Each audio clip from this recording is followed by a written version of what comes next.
일본이 후쿠시마 제1원전의 130만 톤 분량의 오염수 해양 방류를 어제 시작을 했습니다.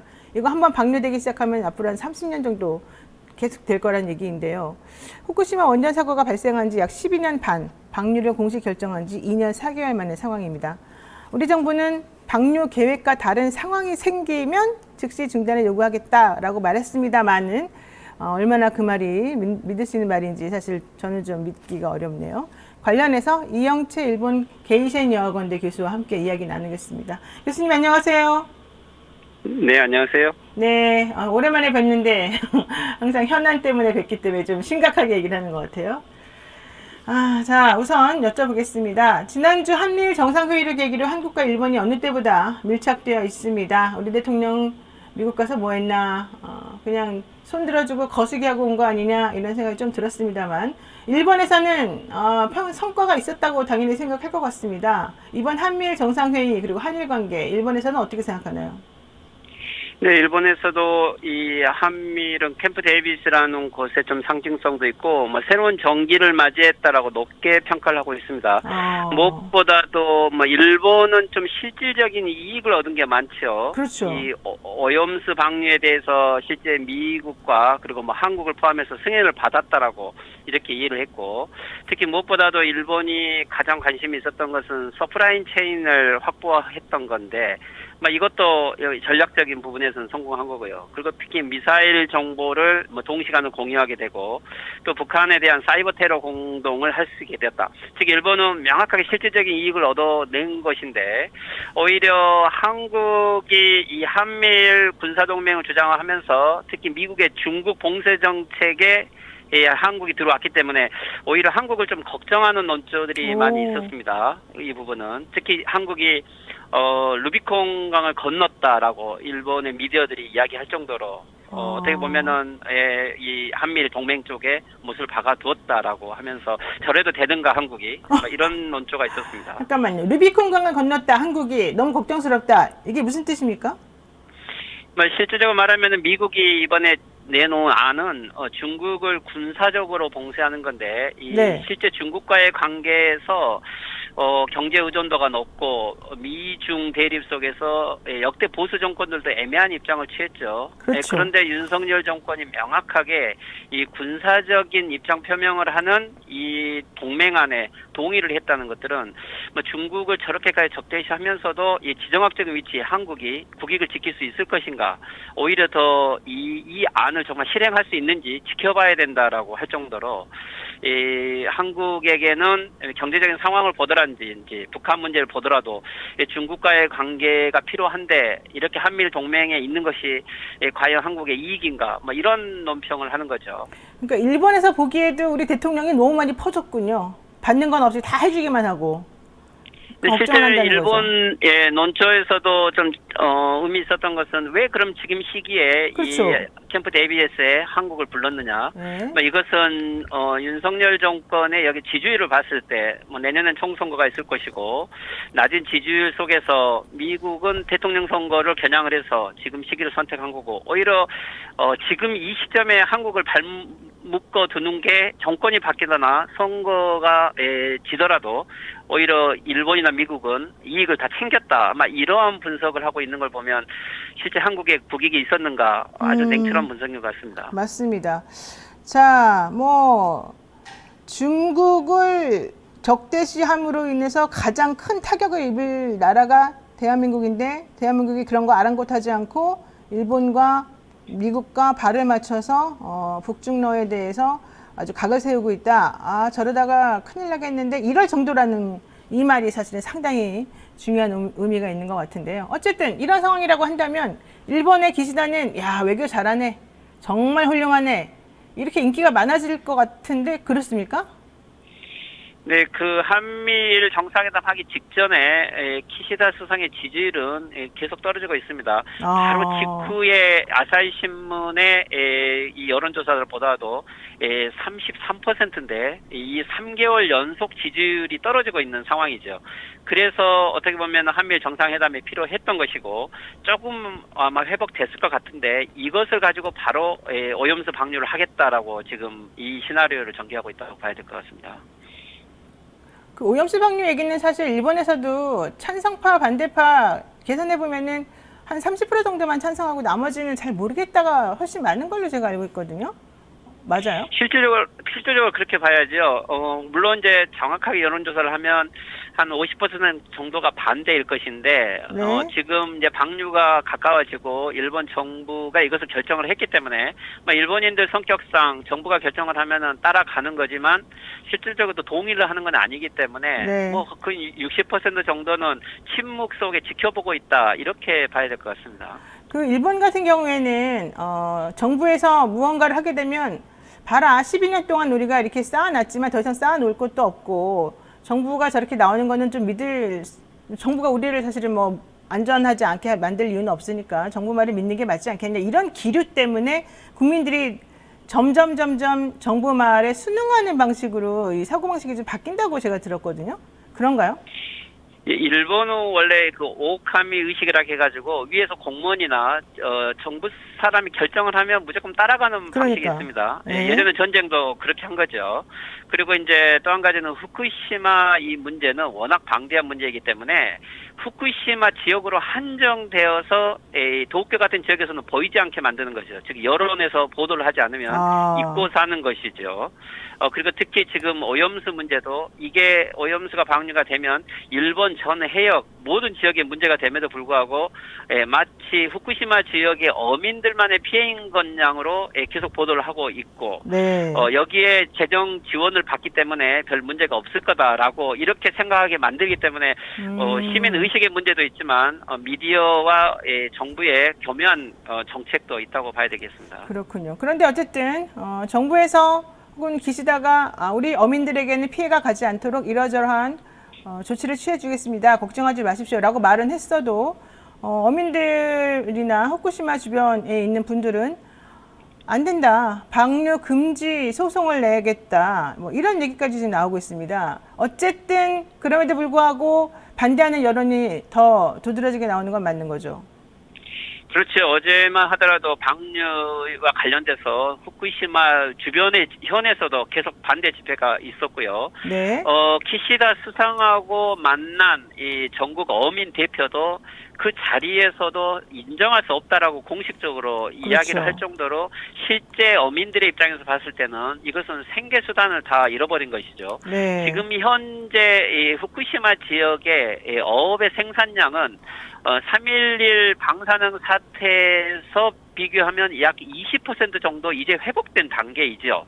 그것도 10년에 걸쳐서 20%가 돼서 여기까지 만들어 왔는데 여기서 오염수를 방류한다는 것은 실제 모든 생계수단을 다 파탄시킨 거나 마찬가지인 거죠. 그렇죠. 아무리 과학적이고 안전하다고 이야기를 해도 이 심리적인 이 안전은 확보를 안 된 것이고 오히려 이제 이 풍평 피해라고 해서 이 지금까지 회복된 것까지도 다 잃어버리게 만드는데 이 8천억이 됐든지 어떤 보상금도 실제 도움이 안 되는 거죠. 그들에게는. 그러니까 어렵게 20%라도 회복이 됐는데 또 여기다 방류를 해버리게 되면 도로함이 타불이다. 이렇게 보시는 건가 봐요. 자, 실제로 예를 들면 일본 정부는 이 어민들, 즉 관계자들의 동의 없이는 방류하지 않겠다라고 2015년에 이야기를 했거든요. 이것을 지금도 약속을 지킬 거라고 믿어왔고 실질적으로 보면은 동의 없이 방류를 강행한 거기 때문에 일본의 과학적인 방식이다라는 선전하는 데는 많은 공을 들여왔지만 어민들을 설득하는 데서는 결국 실패한 상태에서 지금 방류를 강행하고 있다. 이게 이제 어민들의 인식인 거죠. 그렇군요. 자, 그런데 일본은 그래도 일본 나름대로 자국 어민들을 보호하기 위해서 여러 가지 인센티브를 줍니다. 하지만 우리는 전혀 그렇지 않습니다. 우리는 아무것도 얻는 것 없이 우리 바다만 더럽혀지고 우리 이제 회이고 뭐 생선이고 거의 먹을 수가 없는 지경이 됐어요. 물론 우리 어민들이 일본산만 그래요. 우리 건 안 그래요. 뭐 괜찮아요. 이렇게 말씀하시는데 사실 이제 먹을 거에 대한 사람들의 이 생리적 반응이라는 게 또 그건 아니거든요. 자, 그러다 보니까 오염수 방류를 두고 우리 국내 여론이 매우 좋지 않아요. 이런 상황이라면 아무리 정부가 대통령실에서 예산을 들여가지고 무슨 유튜브 홍보 영상까지 만들었다 하더라도 일단 좀 믿음이 안 가고 두 번째로는 유튜브 홍보 영상의 조회수가 너무 비상식적으로 높게 나오더라고요. 2,700만 뭐 이런 식으로. 그게 보면은 아 이거 자기네들끼리 조회수 높이기 뭔가 조작하고 있는 거 아니야? 이러니까 더더욱 못 믿겠어. 이런 생각을 좀 하게 만들거든요. 어떻습니까? 네, 실질적으로 일본 입장에서는 한국의 좀 여론을 가장 의식할 수밖에 없을 겁니다. 네. 윤석열 정권은 일본에 대해서 오염수 방류에 협조를 해주고 적극적으로 문제 제기를 안 하지만 결국 한국의 여론이 악화되면 윤석열 정권의 지지율이 떨어질 거고 그리고 이 부분이 또 한일 간의 정책에도 영향을 미칠 거라고 보는 거죠. 그런 의미에서 한국 정부가 이 한국 국내 여론을 무마할 수 있는 이 홍보용 영상을 만드는 것은 오히려 일본이 해야 될 일을 한국이 해주는 그렇죠. 것에 고마움을 느낄 거고 네. 일본 내에서도 실제 도쿄전력 정도만 이 홍보용 이런 영상을 하지 그 외에 다른 곳에서 적극적으로 하고 있지를 못하고 있거든요. 아마 이 영상은 한국 국내에서도 이 조회수를 높이기 위해서 노력을 했겠지만 네. 일본에서도 오히려 관심이 있을 겁니다. 한국이 왜 여기까지 하고 있을까 하면서 이런 부분은 일본과 한국 정부의 어떤 공동 합작품으로 만들어지고 있다 이렇게 봐야 되겠습니다. 자, 그러면 일본 사람들은 좀 이상하게 생각하지 않을까요? 일본 내에서도 이 오염수 방류에 대해서 이렇게 반대하는 게 기본적인 사람들의 마음인데 왜 대한민국의 대통령은 아무런 반대급부 없이 그래 니네 해라 원하는 대로 해라 다 들어주는지 이해가 안 가지 않습니까? 그렇게 생각하나요 혹시? 일본 아마 이 정부 즉 기시다 정권은 윤석열 정권하고 이신전심이다. 서로 의견이 일치하고 있는 거죠. 즉 말하면은 가장 가치관이 통하는 정권이다라고 이야기를 할 정도니까. 즉 기시다 정권에게는 이 오염수 문제, 강제징용 배상 문제 이 문제를 해결해준 어떻게 보면 천재일류의 기회를 만들어준 정권이다. 이렇게까지 이야기를 하고 있으니까요. 네. 그렇지만 이제 일본의 우익이라든지 일본의 SNS 같은 여론들은 한국 정부의 모습보다는 한국 내에 여러 반대 여론을 더 확신 더 관심을 가지고 있어요. 결국에는 이 한국 사회가 이 새로운 뭐랄까요 이 오염수 반대 문제는 이 반일 집회를 하고 있다 이런 식으로 보도를 하고 있고 또 많이 보고 있기 때문에 실질적으로 윤석열 정부의 노력보다는 이 한국 사회의 반대 여론은 결국 이 일본에 대한 나쁜 감정을 만들고 있다라고 하는 부분에서 보면 아무리 윤석열 정부가 노력을 해도 일본인들의 보편적 의식 속에 한국에 대한 이미지를 개선을 시킨다든가 노력을 해주고 있다. 이렇게까지 보기는 어렵습니다. 오히려 정부가 국민의 의식을 반영하고 있지 않기 때문에 윤석열 정부에 대한 신뢰를 더 낮게 만드는 이러한 제스처라고 봐야 될 것 같습니다. 그렇게 다들 보시는군요. 얼마 전에 아사히 신문에서 그런 보도가 나왔지 않습니까? 대한민국의 윤석열 정부 혹은 여당 이쪽 라인에서 방류를 조금 서둘러 달라. 총선이 있을 즈음에 방류하면 선거에 영향을 미칠 수 있다. 이래서 24일을 기준으로 해서 방류할 거다라는 보도가 나왔어요. 그리고 나니까 우리 정부는 한동안 가만히 있다가 아니다. 그건 사실이 아닙니다라고 소극적으로 부인하고 있다가 결과적으로는 이제 어제 방류를 시작하게끔 만들었는데요. 아사히 신문에서 말한 것처럼 일본에서도 지금 윤석열 정부가 총선이나 이런 정치적인 계산 때문에 이 방류의 시점이나 이런 것들을 조금 고려해달라고 요구했다. 이렇게 알고 있나요? 네, 실제 기시다 정권이 방류에 대해서는 한 3가지 시나리오가 있었던 것 같습니다. 네. 첫째는 8월 상순에 하려고 했는데 네. 이 중국이 갑자기 이것이 핵 오염수다라는 식으로 공식적으로 비판을 하고 나와서 여기에 좀 대응할 필요가 있어서 상수는 놓쳤다라고 하고요. 그리고 8월 중순 일본에는 오봉 휴식이라고 해서 추석과 같은 휴일인데 바로 직후에 하려고 했는데 이 한미일 정상회담이 있었고 한국이 이 정상회담 이후로 해달라고 하는 요구가 있었다고 해서 아마 이 부분은 좀 고려를 한 것 같습니다. 그렇지만 실질적으로는 8월 24일에 된 것은 9월 초가 되면 이 후쿠시마 지역에 저인망 어업이 시작돼서 이 8월 말을 놓쳐서는 안 된다. 이런 것들이 있었겠지만 이 한국의 요구를 일본 미디어가 보도를 하는 것은 이 8월 24일을 결정적으로 정하는데 기시다 수상이 주체적으로 결정을 한다는 것은 정치적 부담이 많았던 거죠. 오히려 한국이 요구했다는 부분만을 리크를 시키면서 실제적으로 이 한국의 요청에 일본이 따랐다라고 하면서 이 부담을 한국 쪽에 좀 덮어 씌운 이 정치적 의도도 있는 보도였다라고 이렇게 좀 봐야 될 것 같습니다. 그러니까 지금 교수님 말씀은 우리 정부는 부인했지만 사실상 한국에서 24일 혹은 뭐 그 전에 혹은 총선에 전혀 무리 안 가는 시점을 딱 찍어서 방류를 해달라고 요청한 그것은 사실이다. 이렇게 좀 보시는 거예요? 그렇죠. 한국의 뭐 요청은 있었을 거고 이 부분을 일본 정부는 부인하지 않았던 거죠. 그리고 이제 한국의 선거만이 아니고 네. 이 기시다 수상도 총선거를 가을에 해야 되는데 이 시기를 놓치면은 선거하기가 어려운 거죠. 그렇죠. 그렇기 때문에 한국만을 배려한 게 아니고 기시다 정권도 자신들의 정치 일정 속에서 이 8월 24일은 결정됐다 이렇게 봐야 될 것 같습니다. 자, 오염수 방류가 어쨌든 시작이 됐는데 앞으로가 더 중요하다 이런 말들 많이 합니다. 당초 우리 정부에서는 오염수 방류 후속 조치로 한국 전문가의 원전 상주를 요구했고요. 그래서 사실 문재인 대통령도 전 대통령도 어제 페이스북에 이번 윤석열 정부의 이 오염수 방류 관련 대응은 매우 잘못되었다. 이렇게 요청했었어야 되는데 아무것도 없이 그냥 내주기만 했다. 이런 얘기를 했단 말이죠. 그런데 뭐 그래서 그랬는지 어땠는지 모르겠지만 일본하고 우리 정부가 합의한 거는 이거였습니다. 한국 전문가의 원전 상주가 아니라 정기적으로 현장을 방문할 수 있도록 해준다. 요거 하나 집어넣고 이제 그냥 협상을 마무리해버렸다. 이런 얘기거든요. 그래서 정부에서는 일본이 그래도 성의 표시했으니 우리가 받아야 되는 겁니다. 이렇게 우리 국민들에게 얘기하고 있어요. 이거 맞다고 보십니까? 일본에서는 전혀 그렇게 보도를 하고 있지 않습니다. 실제 상주는 어떤 나라에도 허용하고 있지 않고요. 네. 한국도 그때는 시찰팀이라고 했지만 일본에서는 견학팀이라고 이야기를 했었고요.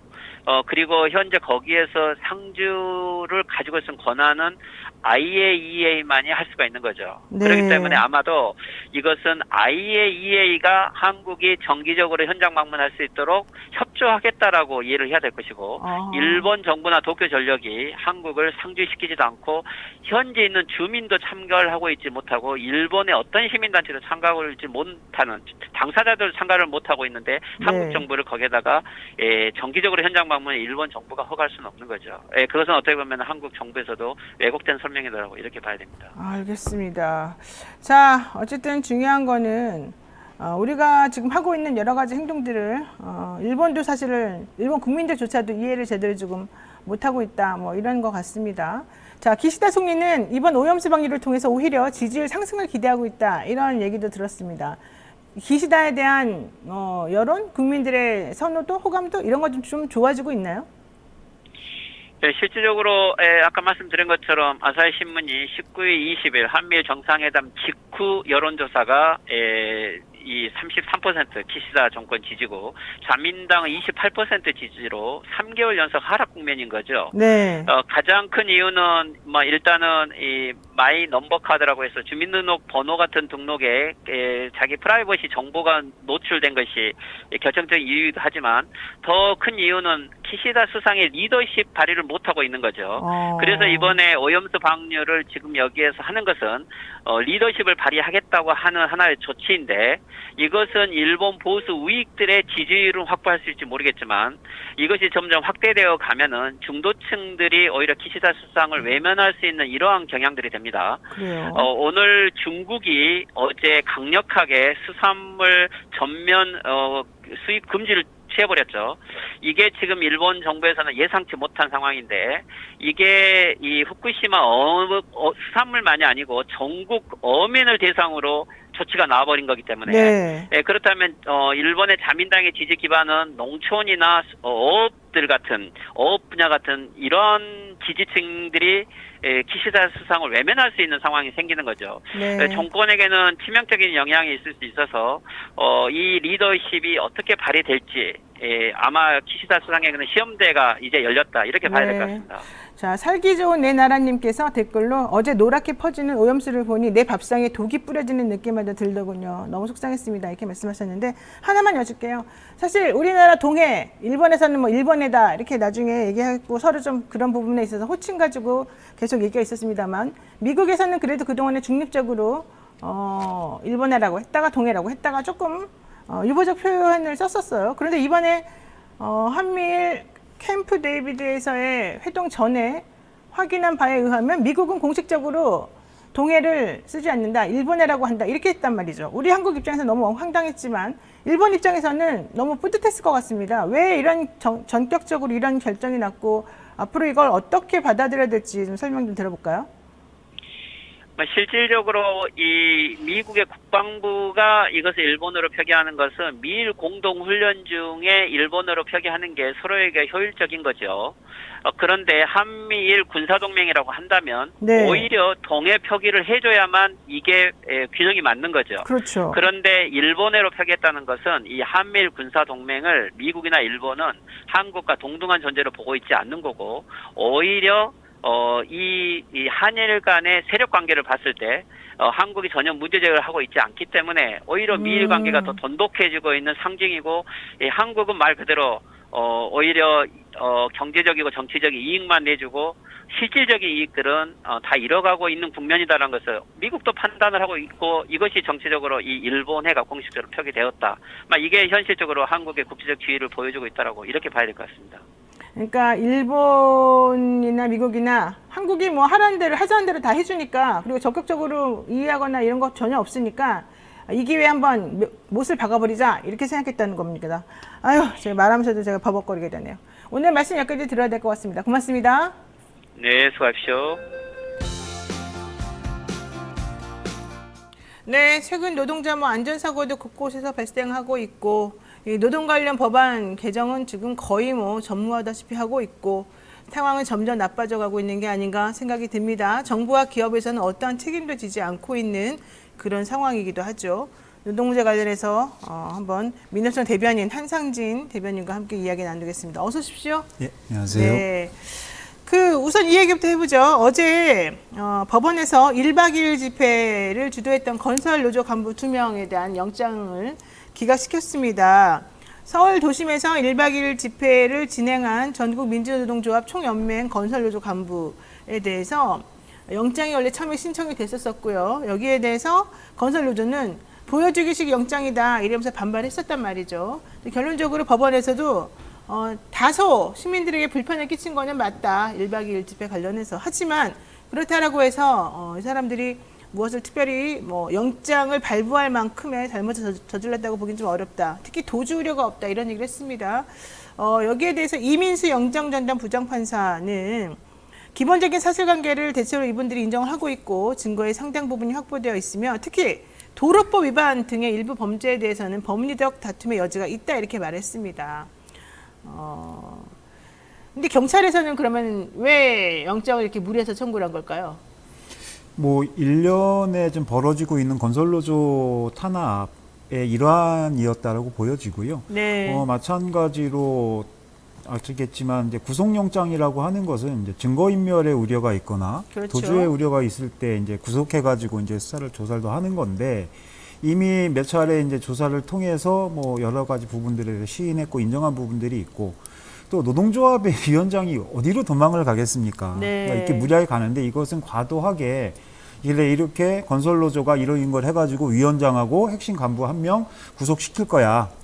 이렇게 되면 이제 그것을 받아들이는 시민들이나 이분들은 그래? 이제 놀라시게 되죠 하고 그렇죠. 마치 정말 근데 이런 것들을 노린 것인데 네. 어저께 지금 영장 담당하시는 판사님께서 정확하게 핵심을 짚어주셨다 그렇게 판단하고 있습니다. 네, 5월 16일이었습니다. 5월 16일 당일 오후 5시까지만 집회를 진행하라고 경찰이 부분적으로 이 집회에 관련해서 금지 통보를 했었습니다만 아니다. 우리는 야간 문화제도 같이 하겠다라고 하면서 사실상 집회를 한밤중까지 이어간 그런 혐의가 있었습니다. 여기에 대해서 경찰에서는 장옥기 건설노조 위원장 그리고 전병선 조직쟁의실장 이 2명에 대해서 영장을 신청을 했습니다.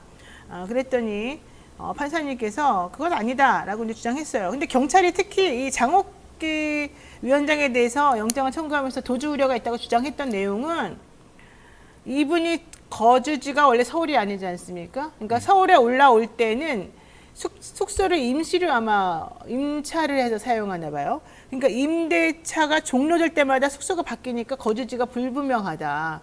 이 사람은 그러니까 도망갈 염려가 있다는데 이렇게 주장을 했던 거예요. 말이 안 되는 게 네. 뭐 물론 좀 전라도 분이시긴 하지만 네. 뭐 거주지라고 하는 것이 뭐 계약 갱신 계속 있을 수도 있고 또 하나는 그 사무실이 있잖아요. 네, 그렇죠. 노동조합 위원장이 사무실에 출근을 하지. 근데 그 사무실은 뭐 이전하거나 하는 게 아니지 않습니까? 그렇죠. 그러니까 경찰이 무리하게 뭐 영장을 청구하고 끼워 맞추려고 하다 보니까 별의별 희한한 논리를 좀 다 갖고 나온 것으로 봅니다. 자, 어쨌든 영장을 이제 보여주기 식으로 너 한번 구속돼봐라. 그러면은 니네들이 잘못했다고 많은 시민들이 생각할 테니 너네들의 이 시위나 집회 그 동력이 떨어질 거다. 사실 이게 노림수 아니겠습니까? 근데 그런 것들을 지금 판사가 어쨌든 제동을 걸어준 거네요.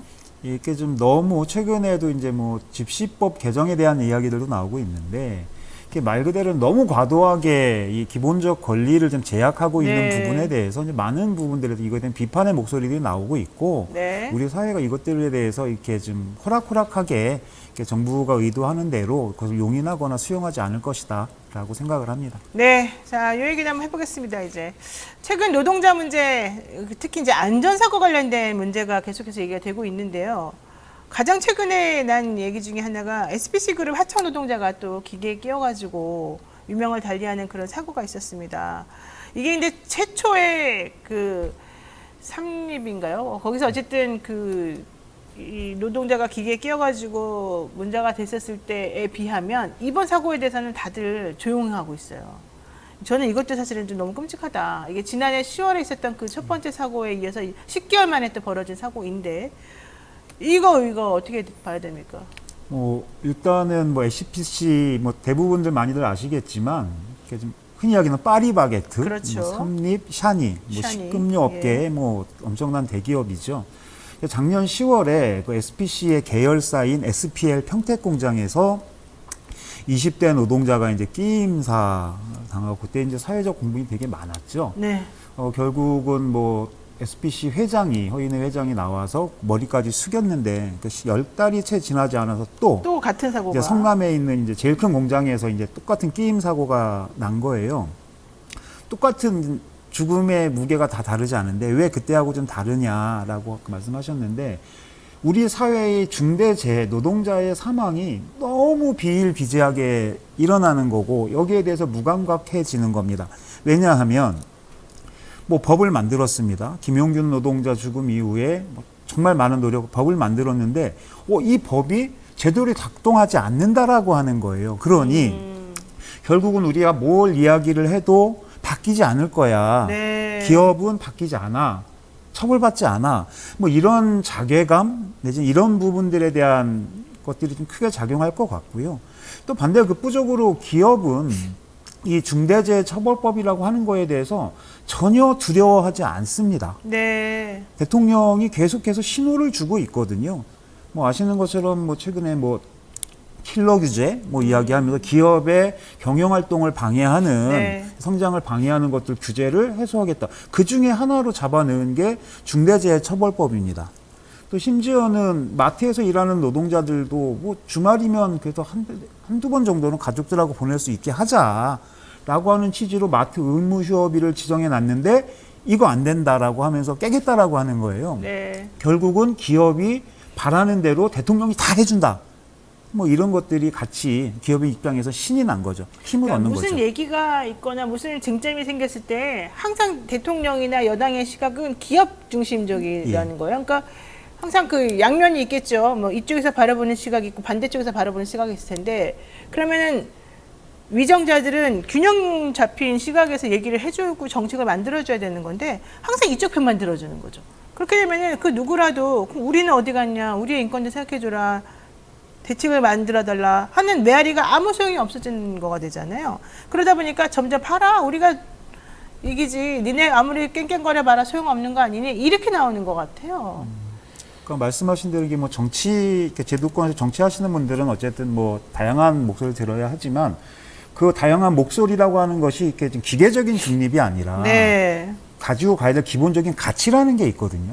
결국은 기업의 이익보다는 노동자 시민의 생명과 안전이 더 중요해. 그렇죠. 그걸 제일 중요하게 기본적으로 봐야죠. 가져가는 기본적인 권리를 존중하고 인정해야 돼라고 하는 기본적인 상식에 바탕하에서 이 얘기도 들어보고 저 얘기도 들어보고 통합도 해보고 조정도 해보는 건데 이 정부는 그게 없는 거예요. 왜 그랬을까? 왜 그럴까요, 도대체 이분들은? 그러니까 공감 능력이 떨어져서 그런 거 아닐까요? 상황을 전혀 그런 상황을 전혀 이해하지 못하는? 뭐 공감 능력도 있겠지만 어쨌든 정권 출범의 이렇게 태생적 기반 한계 여기에 기인하는 것이 아닌가라고 봅니다. 자, 구체적으로 내용을 보겠습니다. 어제 한 매체, 매일노동뉴스라고 하는 이 매체가 보도한 것에 따르게 되면 SPC 그룹의 계열사인 SPL 평택 공장은요, 주당 사나흘입니다. 한 주에 3, 4일 정도는 항상 11시간 이상의 노동을 시킨다는 거예요. 그리고 장시간 밤샘 노동을 시킨다는 겁니다. 전체적으로는 주 52시간을 시키고 있는데 연속해서 11시간 등을 이제 일하라고 하면서 이 교대제 업무가 제대로 안 돌아가고 있는 거 아니냐 이런 문제점이 지금 제시가 되고 있다는 거예요. 그러다 보니까 계속해서 이 사고가 발생한다는 거죠. 자, 우리 그 연합뉴스에서 제공한 이 SPC 공장 사고 발생 주요 일지를 한번 보겠습니다. 여기에 보면은 2022년 10월 15일에 끼임 사망이 있었었는데 이게 평택 SPL 제빵 공장에서 일어난 사고이고요. 자료 화면 안 나오나요? 네, 그리고 10월 21일에 허영인 SPC 회장이 대국민 사고 및 사고 재발 방지 대책을 발표했어요. 그랬는데도 10월 23일에 손가락 절단 끼임 사고가 있었습니다. 이건 성남 샤니 제빵 공장에서 있었던 거고, 그리고 2023년 7월 12일에 손가락 골절이 또 성남 샤니 제빵 공장에서 나왔고, 8월 8일에 심정지, 이것도 역시 끼임입니다. 끼임 사고 때문에 심정지가 발생을 했고 성남 샤니 제빵 공장에서도 발생을 했어요. 이게 지금 2023년 8월 8일까지 요번에 이제 나온 사고예요. 그런데 이러한 사고가 일어나게 된 원인이 뭐냐? 이 근무 시간을 제대로 좀 조정하지 못하고 계속해서 무리하게 돌린 것 때문이 아니겠느냐? 이제 이런 얘기가 나온 거예요. 왜? 만성 과로가 있었기 때문이다라는 거죠. 그러니까 샤니 측에서는 지금 2019년 2월 17일부터 그러니까 올해 8월 8일에 돌아가신 그분에 대한 얘기입니다. 2019년 2월 17일부터 계속 주간 근무를 했다라고 하는데 그중 5일은 야간 근무를 이분이 지원을 해서 일을 했었다는 얘기예요. 그러면서 평일에 쉬고 주말 중 하루는 일하는 시기였다고 그러고요. 일주일 중 3, 4일은 꼬박 11시간씩 일을 했다. 그리고 휴일을 빼고도 6월에도 비슷한 패턴이고 계속해서 같은 패턴으로 일을 하더라. 이런 얘기거든요. 그러니까 이게 알려진 것하고 실질적인 것하고도 조금 다른 부분도 있는 것이고 현실적으로는 근로자의 그런 건강에 이런 거를 고려하지 않은 상태에서 무리하게 돌린 거 아니냐 이제 이런 얘기가 나오는 거죠. 근데 이런 것들을 민노총에서는 좀 확인하고 그렇게 하지 말아달라고 얘기도 하고 그러지 않습니까? 일단은 이번 SPC 같은 경우도 법적으로 보면 그래서 자신하는 것 같은데요. 일단 2인 1조 근무했다라고 네. 하는 거고 어쨌든 주당 노동시간 법정 기준인 52시간 초과하지 않았다. 뭐 이런 것들로 좀 계속 문피드를 하고 있는데요. 지난번에도 제가 말씀드렸지만 이게 앞으로 본 윤석열 정부가 추진하는 노동시간 계약 예고편이 그대로 나오는 거예요. 그러니까 전에도 말씀드린 한국의 노동시간은 주 40시간이고요. 거기에 12시간 합의해서 연장할 수 있는 거지 52시간을 확정을 짓는 게 아닙니다. 그러니까 52시간이 기본이 아닌데. 그렇죠. 우리는 사실 52시간이 기본인 것처럼 알고 있어요. 예, 근데 거기에 이제 이미 노동시간 프레임에 말려버린 거예요. 52시간은 기본이고 그걸 갖다가 69시간까지 늘려서 아니면 뭐 90몇 시간 늘려서 할 수 있다. 뭐 이런 건데 이렇게 되다 보니까 아까 말씀드렸던 11시간씩만 며칠씩 일하잖아요. 이게 네. 고감도 압축 노동이거든요. 이게 압축 노동을 하면 그만큼 육체적으로 정신적으로 쌓이는 피로는 계속 누적되겠죠. 이것은 그렇죠. 곧바로 노동자의 노동에 그대로 투여가 됩니다.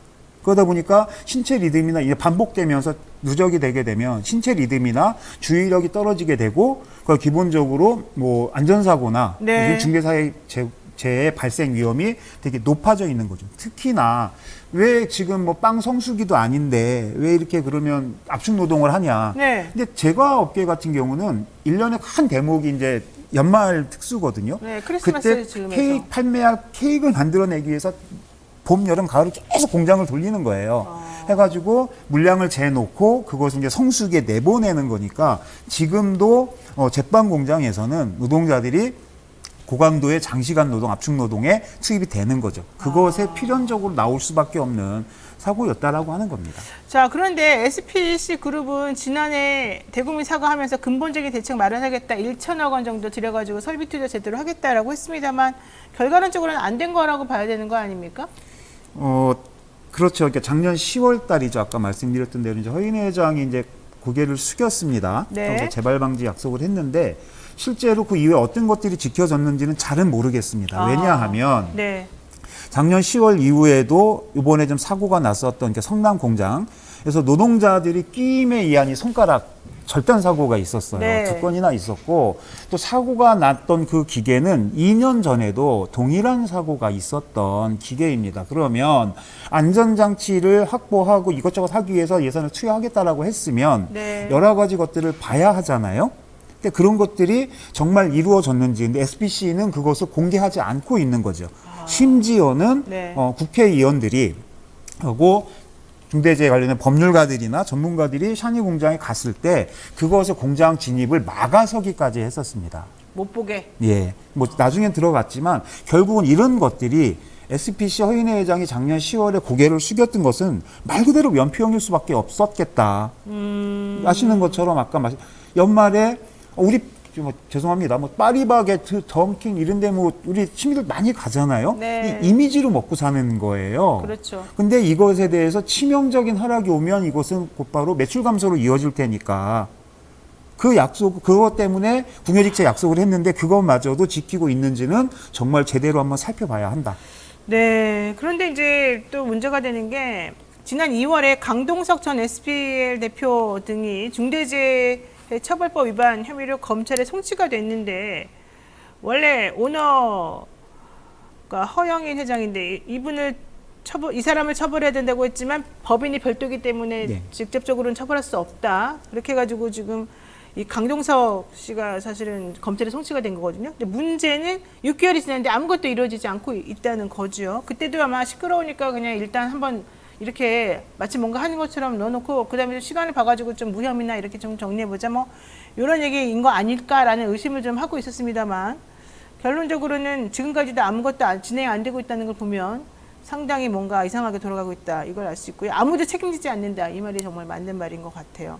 그러니까 고용노동부에서 다시 한번 이번에 SPC 계열사인 샤니, 성남, 대구공장 이런 곳에다가 한번 감독을 해보겠다라고 얘기를 했습니다만 아무도 이제 안 믿게 됐어요. 솔직히 말하면 노동자들이 믿습니까 이런 얘기를?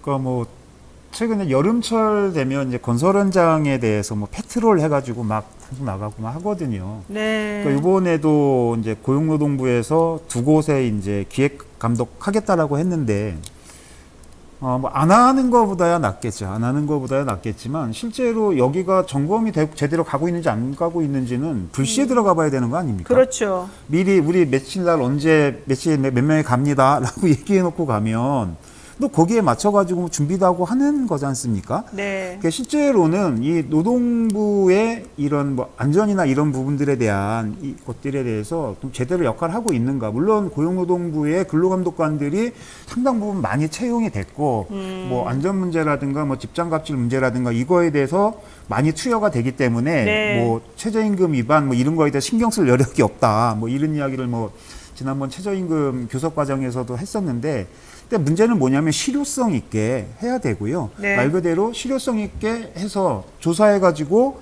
검찰에다가 기소 의견으로 내보내면 검찰은 그거 받아가지고 기소해야 되거든요. 하면 되죠. 근데 근데 안 하죠. 하고 있으니까 그럼 노동부에서 근로감독 나가는 특별근로감독 나가는 근로감독관들도 감독에 대한 그 의혹이나 이것이 떨어지겠죠. 이래가지고 제대로 현장의 안전이 지켜지겠는가 의문입니다. 그래요. 근데 지금 중대재해처벌법을 무력화시키는 행동은 여기저기서 지금 나오고 있습니다. 예컨대 지금 말씀하신 그런 것도 있지만 S오일에서 공장 폭발을 해가지고 1명이 사망하고 9명이 부상당한 사건이 있었고요. LG에서도 에어컨 수리기사가 이제 추락했던 사고가 있었는데요. 이거 전부 다 그냥 유야무야 넘어가고 있어요.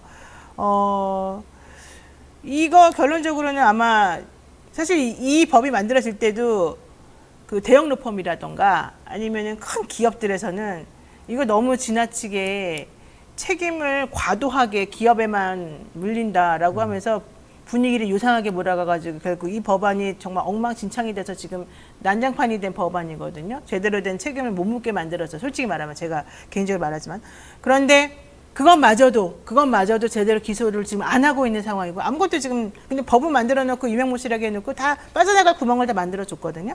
그런 상황에서도 사고가 계속 끊이지 않고 있는데 그 사고가 난 것에 대해서도 역시 경찰이나 이런 데서 올리면 검찰이 전부 다 봐주는 방식으로 지금 이게 이렇게 일이 진행되고 있단 말이에요. 이렇게 되면 노동자 입장에서는 뭘 한 거냐 이렇게 생각할 수밖에 없을 것 같아요. 말씀하셨던 대로 애초에 준비했었던 원안에서 좀 네. 많이 후퇴된 안이 이제 법안으로 만들어졌고 이것이 누군가에게는 또 다른 돈벌이의 시장이 돼요. 그렇죠. 그것이 이제 로펌들이 대형 흔히 로펌들이 그런 게 한 이야기하는 거죠. 네. 중대재해처벌법 이제 비껴가거나 뭔가 발생했을 때 피해가거나 할 수 있게 하는 자문들을 한번 새로운 시장으로 열렸다라고 하더라고요. 네, 맞아요. 이 중대재해처벌법이 계속 시행된 이후에도 끊임없이 중대재해가 발생을 합니다. 1년에 수백 건이 벌어지죠. 근데 여기에 대해서 기소되는 거는 정말로 세 발의 피해예요. 원발이 오줌 눕기 정도인데 특히나 그 중에 몇 건이 기소가 되고 처벌이 되는데도 재벌 대기업에 의해서 저질러진 법 위반은 기소조차 되지 않는다. 아까 말씀해 주셨던 대로 S-오일, 뭐 LG, 굴지의 대기업들 아니니까 이런 데들은 기소조차 안 되는 거예요. 그러다 보니 실제로는 책임져야 할 사람들이 책임지지 않는다. 괜찮은 거죠. 안전하다라고 하는 시그널이 가고 그린라이트가 켜지는 겁니다. 그럼 자본은 이익을 위해서 이게 기소도 안 되고 내가 법적으로 책임져야 되는 것보다 내가 투자해야 될 비용이 더 많으면 누가 투자를 하겠습니까? 내가 법적으로 책임지는 게 낫지. 특히나 그렇죠. 거기에 뭐 CSO 최고 경영 책임자가 책임을 지는 것도 아니고 누구 하나 세워놓고 하면 그 사람은 다 가져가는데 그래서 그렇게 하지 말라고 법에서 해놨음에도 불구하고 검찰이 자의적으로 이것을 판단해서 가져가고 있다라고 하는 거예요. 이게 가장 커다란 문제입니다. 그러니까 이게 정말 첩첩산중인 거예요. 이게 뭔가 사고가 나. 그럼 그 사고에 대해서 책임을 지게 하기 위해서 법적인 책임, 뭐 무슨 책임 다 구분을 하겠죠. 그 중에 하나가 이제 법적으로 이 사람이 단죄를 받는 걸 보는 게 사실은 중요한 부분이 돼요. 범죄를 예방할 수 있게끔 하는. 근데 그런 사람들에 대해서 처벌하라고 법을 만들어. 그럼 만들기까지도 너무 힘들어. 왜? 중간에 방해 세력이 너무 많으니까. 그런 걸 모든 걸 다 이겨내고 어쨌든 누더기라도 법을 만들어 놨어요. 그럼 그 법이 하나라도 제대로 좀 발효가 돼가지고 실효성 있게 뭔가 딱 되는 모습을 보여야지 효능감이 생기는 거고, 정말 이 법이 생기니까 이런 일이 벌어지고 결과적으로 책임을 지게 되는구나. 그러니까 앞으로는 하지 말아야지라는 경종을 울리게 되는 건데, 만들어 놓으면 뭐합니까? 그 중간에 있는 사람들이 전부 다 방어해주고 막아주고 결국은 이 법을 집행하고 법을 실제 실행해야 되는 검찰마저도 아무것도 안 해주고 있어요. 그러면은 뭐예요? 결론적으로는 아무것도 아닌 거죠. 하나만 그래 하나만 하네. 16만 하니까 됐네. 이렇게 교훈이 생기는 거 아니겠어요? 그러니까 좀 전에도 아까 LG에 대해 있는 이제 불기소 같은 경우도 그러니까 법이 그렇게 이야기를 하는 거예요. 안전관리 체계를 구축해 놨다고 이렇게 피해갈 수 없게 되어 있어요. 네. 우리 법은 그렇게 되어 있습니다. 네. 또 법을 만들었을 때 이러한 것들을 방지하기 위해서 네. 시스템을 구축하고 뭐 안전 책임자를 뭐 선임한 것 외에 이것을 이행할 것을 정확하게 명시를 했습니다. 네. 근데 검찰이 이것을 정말로 친기업 입장에서 자의적으로 적용하는 게 문제거든요. 지금 검찰이 뭐 여러 가지 뭐 검찰공화국 얘기도 나오는데 검찰이 자의적으로 친기업 입장에서 판단하고 기소조차 하지 않는 것. 네. 그러니 처벌이 능사가 아니기 때문에 예방을 하기 위해서라도 강력한 처벌이 필요한 거죠. 근데 예컨대 하나만 제가 알려드릴게요. LG전자 자회사 하이엠솔루텍 관련해가지고 지난번에 제가 말씀드린 것처럼 지난 4월에 수리기사가 추락사한 사건이 있었었는데 여기에 대해서 고용노동부에서는요. 이 하이엠솔루텍이 산업안전보건법상 안전보건 조치 의무를 위반했다. 그리고 중대재해법상 안전보건 확보 의무를 위반했다고 판단을 해서 기소 의견으로 검찰에 넘겼어요. 검찰은 이 회사는 잘못이 없다. 회사 대표나 이 경영진은 문제가 없다. 오로지 에어컨 수리기사가 잘못했다고 생각한 거예요. 에어컨 수리기사가. 그래서 결론적으로는 또 중대재해처벌법으로 사실은 처벌이 안 되게끔 지금 얘기가 되고 있고요. S-오일에서 또 마찬가지였습니다. 10명의 사상자가 발생했던 이 온산공장 폭발사고 관련해서 원래 정유생산본부장하고 생산운영본부장 등 13명이 기소가 되려고 지금 얘기가 되고 있는데요. 이 수사 과정에서는 CEO가 아닌 안전보건관리 책임자가 경영 책임자라고 지목이 되고 이 CSO, 이 안전보건관리 책임자 역시 중대재해법 위반은 아니다. 이렇게 결론이 났어요. 이게 전부 다 이제 검찰에서 다 봐주고 있는 거 아니냐라고 하는 얘기가 지금 그래서 나온 겁니다. 이러다 보니까 결과적으로는 하나마나 다 피해가는구나 이런 얘기를 안 할 수가 없죠. 자, 마지막으로 요거 하나 하겠습니다. 노란봉투법 이번 24일 날 원래 국회에서 처리되려고 그랬었는데 그래서 국민의힘에서는 필리버스터까지 하겠다 막 이랬는데 결과적으로 이번에 처리 안 한다는 거 아니에요? 예. 뭐 왜 갑자기 이렇게 된 겁니까 또? 뭐 어저께 그냥 양당에서 합의한 거는 민주당의 이야기를 좀 들어보면 시급하게 처리해야 될 민생 법안들이 너무 있는데 많다? 지금 쟁점으로 되고 있는 뭐 노조법 2, 3조 개정안, 소위 이제 노란봉투법하고 이제 방송 3법 네. 이것이 이제 올라간 순간에 시급히 처리해야 될 민생 법안도 처리하지 못하게 되어 있어서 국민의힘이 그렇게 딴지를 걸고 있어서 이번에는 하지 않고 뭐 9월 정기국회로 넘긴다라고 하는 입장인 거예요. 근데 이게 맞나 싶은 겁니다. 이렇게 네. 정말로 의지가 있는가? 민생 처리 법안, 민생 법안도 마찬가지죠. 최근에 뭐 오송 참사라든가 이런 법안들도 당이 의지가 있으면 뭐 예를 들어서 여당이 반대를 하고 피토를 놔도 당이 의지가 있으면 그렇게 처리할 수 있거든요. 실제로 그것들을 하라고 시민들이 유권자들이 그 많은 의석수를 부여했고 예. 근데 그 역할을 제대로 못하고 있는 그러다 보니 아까도 앞곡지에서 재능에 그런 말씀을 하셨는데 이 윤석열 정부 하에서 시민들의 분노가 끌어넘치고 막 화병이 막 생기고 있는 상황인데 왜 이것이 그러면 강력한 비판의 목소리나 저항으로 나오지 않는가? 네, 왜 그러는 거예요? 그래서 의미가 없어요. 대안이 뭐야? 그래서 어떻게 할 건데? 어떻게 처리가 될 건데? 국회에서 어떻게 논의가 될 건데? 그러니까 힘이 빠지는 거죠. 뭐 이런 부분들도 저는 분명히 작동하고 있다라고 생각을 하고 또 국민의힘에서 얘기하는 대로 그러니 노조법 이 개정안이 정말로 대한민국의 경제 근간을 흔들 만큼 남 보고 토론도 제대로 안 해보고 졸속으로 처리되는 거냐? 그건 절대 아니거든요. 네. 그 얘기는 조금 더 다시 한번 좀 해보도록 할게요.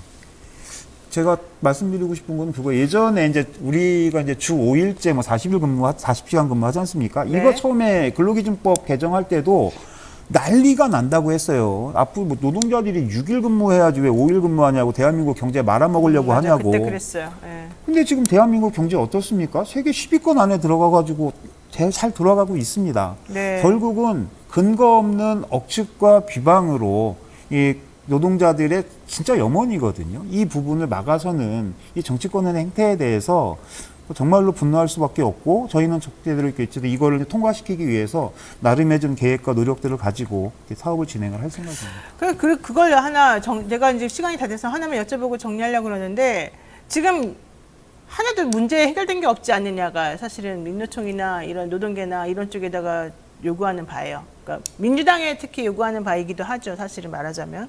근데 교사 교권 문제, 기본적인 노동 관련 문제. 지금 민노총에서 집회하고 시위한다고는 하지만 그래서 결과적으로 뭐가 해결되고 있느냐. 아무런 동력도 없고 그냥 무슨 천덕꾸러기 취급만 당하고 있는 거 아니냐. 지금 이런 얘기가 안 나올 수가 없는 상황이거든요. 어떻게 하실 겁니까 그러면은? 지난번에도 좀 말씀을 드렸던 걸 같은데요. 드렸는데 네. 일단은 뭐 그렇게 말씀을 드릴 수밖에 없을 것 같아요. 누구나 다 실망하고 잠자고 있을 때 누군가는 목소리를 내야 하는데 네. 그 누군가가 내는 목소리는 지금 현재는 민주노총밖에 없다라고 하는 것이거든요. 결국은 우리 사회가 잠들어 있는 것 같아도 끊임없이 이거에 대한 제기와 우리 사회가 이렇게 가야 합니다라고 하는 이 방향성 제시. 물론 그건 노동자의 입장에서 좁게 바라볼 수 있다라고도 말씀하실 수 있겠지만 그렇게 해서라도 이게 좀 파열음을 내줘야 한다라고 네. 하는 거고요. 저희가 계속해서 말씀드렸던 거는 기본권이거든요. 아까도 뭐 요새 교권 문제가 뭐 심각한데 교권이라고 하는 단어가 저는 어디서 나오는지 모르겠습니다. 네. 교육 노동자들이 안전하게 가치를 가지고 일할 수 있는 권리, 교육 노동자의 노동권의 문제인 것이고 네. 그것은 학생들의 인권과 배치되지 않는다라는 거예요. 단순하게 학교 안에서는 교사만 있는 것이 아니라 뭐 기간제 선생님들도 계시고 행정사 선생님들도 계시고 식당에서 급식하시는 선생님들 계시고 이게 학교 구성원들의 공동체가 이들의 노동권이 존중받으면서 안전하게 거기에 학생까지 학부모까지 이 교육 주체들이 안전하게 일할 수 있고 자신의 권리가 존중되어질 때 이래야 이 문제가 해결되는 거지. 이게 단순하게 학생인권 조례가 문제야 아니면 뭐 과도한 학부모들이 문제야 뭐 그냥 뭐 교장들이 이것은 단면이다. 이 시스템 전체를 봐야 되는데 지금 그렇게 가지 못하는 것. 노조법도 마찬가지인 것 같아요. 이미 아시겠지만 법원에서는 판결로 해서 계속해서 비정규직들, 간접고용 노동자들의 진짜 사장이 원청이고 그렇기 때문에 원청이 교섭에 나와야 한다 하고 과도하게 손해배상 청구 매기는 거 이거 헌법 기본정신 위반하는 것이고 특히나 우리 대통령도 자꾸 이제 국제 이야기 하는데 ILO 협약을 저희가 비준을 했어요. 네. 국제법은 이제 국내법과 같은 효력 갖는데 이게 신법이니까 그럼 여기에 적용을 받아야 되는데 이것을 무력화시키는 이것을 바로 잡자라고 하는 최소한의 것을 가지고 입법 활동에 나서고 있는데 이것을 마치 나라 망가지는 것처럼 하게 되면 네. 이거는 서로의 기본적인 권리 이것들을 부정하는 것이죠. 이 부분에 대해서 저희는 끊임없이 문제 제기하는 것이고 네. 민주노총이 할 수 있는 사업 방식, 투쟁 방식을 가지고 앞장서서 계속 나갈 생각입니다. 알겠습니다. 사실 뭐 구체적인 로드맵은 제가 잘 그려지지가 않지만은 일단은 제가 여기까지 정리해야 될 것 같습니다. 네, 오늘 말씀 고맙습니다. 네, 고맙습니다. 네, 올여름은 정말 폭우와 폭염의 연속이었습니다. 수해, 산불, 산사태 이런 재난은 뭐 이제 새로울 것이 없는 연례 행사가 돼버렸죠. 오늘은 왜 이런 일이 벌어지는지 이거 기후위기 때문이라고 사람들이 말을 많이 하던데 그럼 기후위기가 도대체 뭔지에 대한 해법은 없는지 한번 알아보겠습니다. 국립기상과학원장을 지낸 대기과학자 조천호 교수 모시겠습니다. 어서 오십시오. 네, 안녕하세요. 네, 요즘에 걱정이 많으시겠어요. 이 날씨나 뭐 온도나 기상 이변 같은 걸 보게 되면. 예, 뭐 자료 자체로 보면 좀 심각하네요. 아, 그래요? 예. 그런데 뭐 자료로 보면 그건 굉장히 좀 추상적이고요. 근데 이제 우리 아이들이 제가 또 우리 뭐 딸내미, 아들내미 있는데, 이 친구들이 이거 살아가게 될 때 이거 굉장히 힘들 때인데, 이거는 저한테는 좀 구체적으로 다가옵니다. 그렇게 해야죠. 그렇죠. 제가 어제 사실은 어떤 애니메이션 하나를 잠깐 봤는데, 네. 그 애니메이션에 나오는 주인공이 되게 특이한 성격의 사람인데, 너는 걱정이 뭐냐? 미팅에서 상대방 여자분이 물어봐요. 넌 장래희망이 뭐냐? 예. 난 나사에서 일하겠다. 우와. 오, 고등학생이. 왜 그러냐? 물어봤더니, 1000년만 있으면 이 지구는 아무도 살아갈 수 없는 세계가 된다더라. 나는 빨리 이주를 지금부터 하고 싶다. 이런 얘기를 하더라고요. 근데 그 얘기를 보면서 물론 뭐 1000년 있다가 그렇게 될지는 모르겠습니다만은 저 남학생의 말이 그냥 말은 아니겠다 이래서 했어요. 네, 그거는 근데 좀 아마 달성 가능성 거의 1000년 후에도 불가능할 겁니다. 아, 그래요? 왜냐면은 우리가 이 지구를 떠나서 뭐 화성을 간다라고 하는데 화성에서 우리의 삶을 구축한다? 차라리 남극에서 구축하는 게 수만 배 더 쉽습니다. 그만큼 이 지구는 어마어마하게 인류를 위한 그러한 딱 맞는 그러한 행성이다라고 하는 거죠. 예. 어쨌든 화성에는 없는 거잖아요, 그렇죠? 그렇죠. 사람이 못 산다는 거죠, 결론은. 아무튼 화성 갈 생각이면 차라리 남극 가서 살 생각을 하는 게 수만 배 더 쉬운 일이니까요. 알겠습니다. 자, 어쨌든 뭐 제가 그냥 잠깐 애니메이션을 보면서 한번 생각해봤던 얘기고요. 그 이상기후, 기후위기 뭐 이런 얘기 이제 넘어가지고 기후재난 이런 얘기까지 나오거든요. 기후재난이라고 하는 말이 더 적당하다. 왜 이럴까요?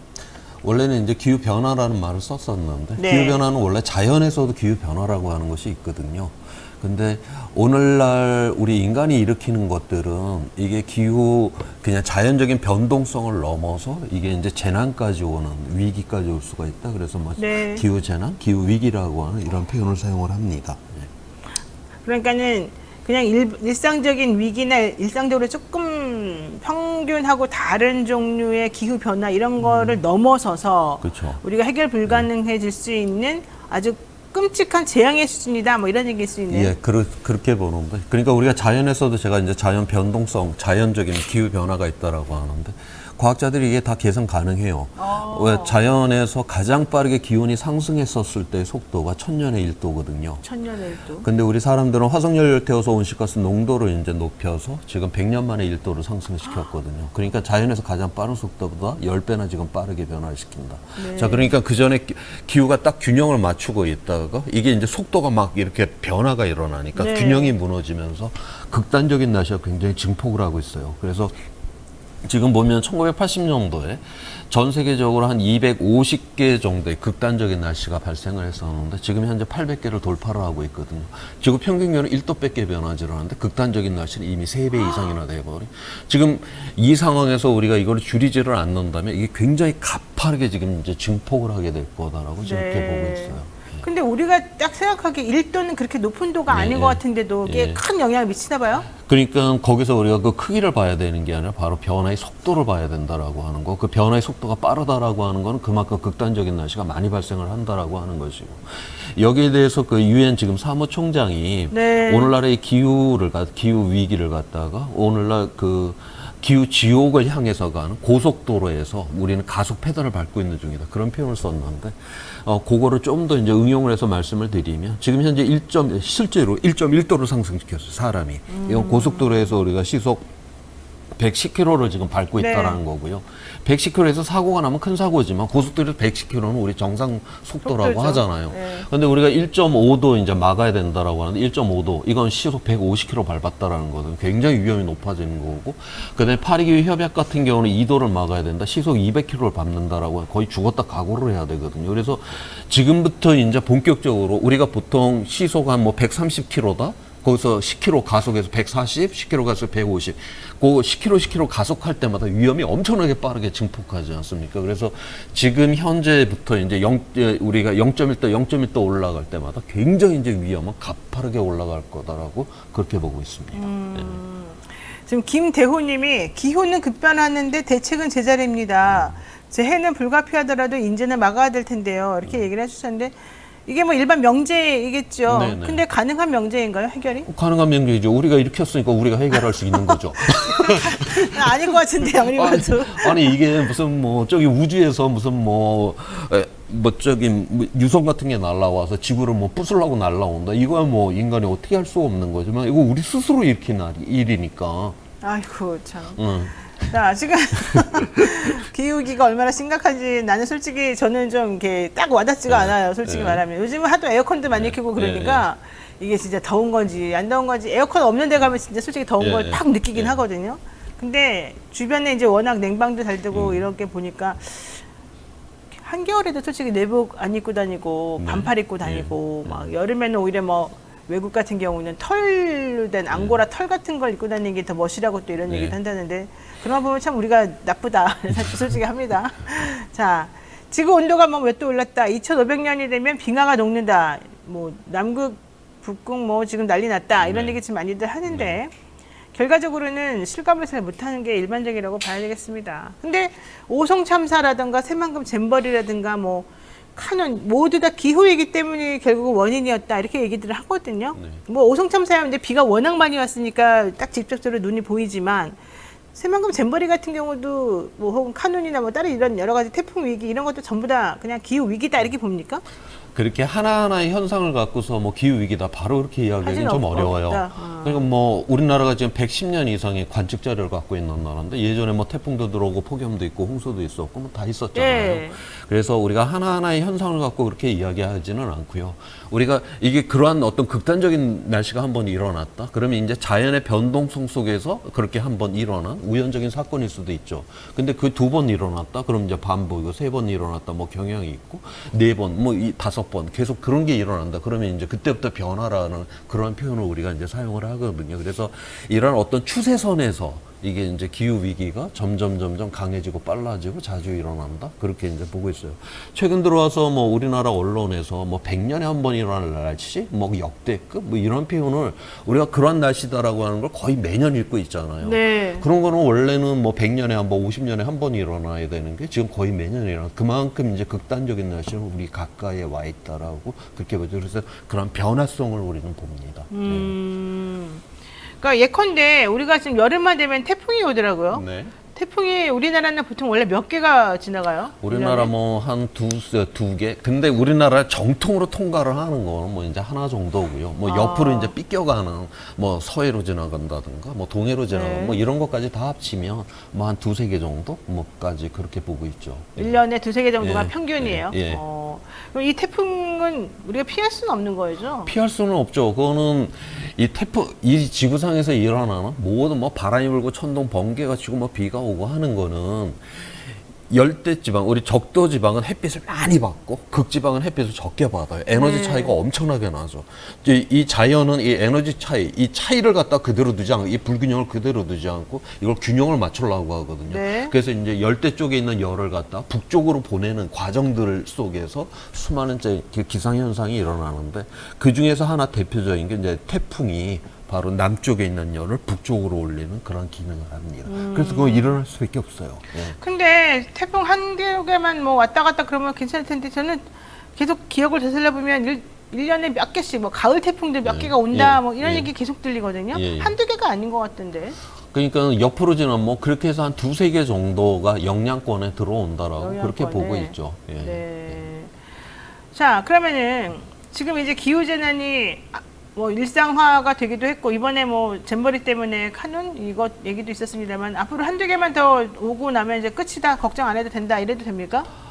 그게 이제 문제가 아니라 네. 이제 그 기후 전체가 이제 대기의 패턴 자체가 변했으니까. 불안정해져 있다는 거잖아요. 그러니까 지난번에 그때 왔던 얼마 전에 왔던 그 태풍이 네. 굉장히 좀 이례적이었어요.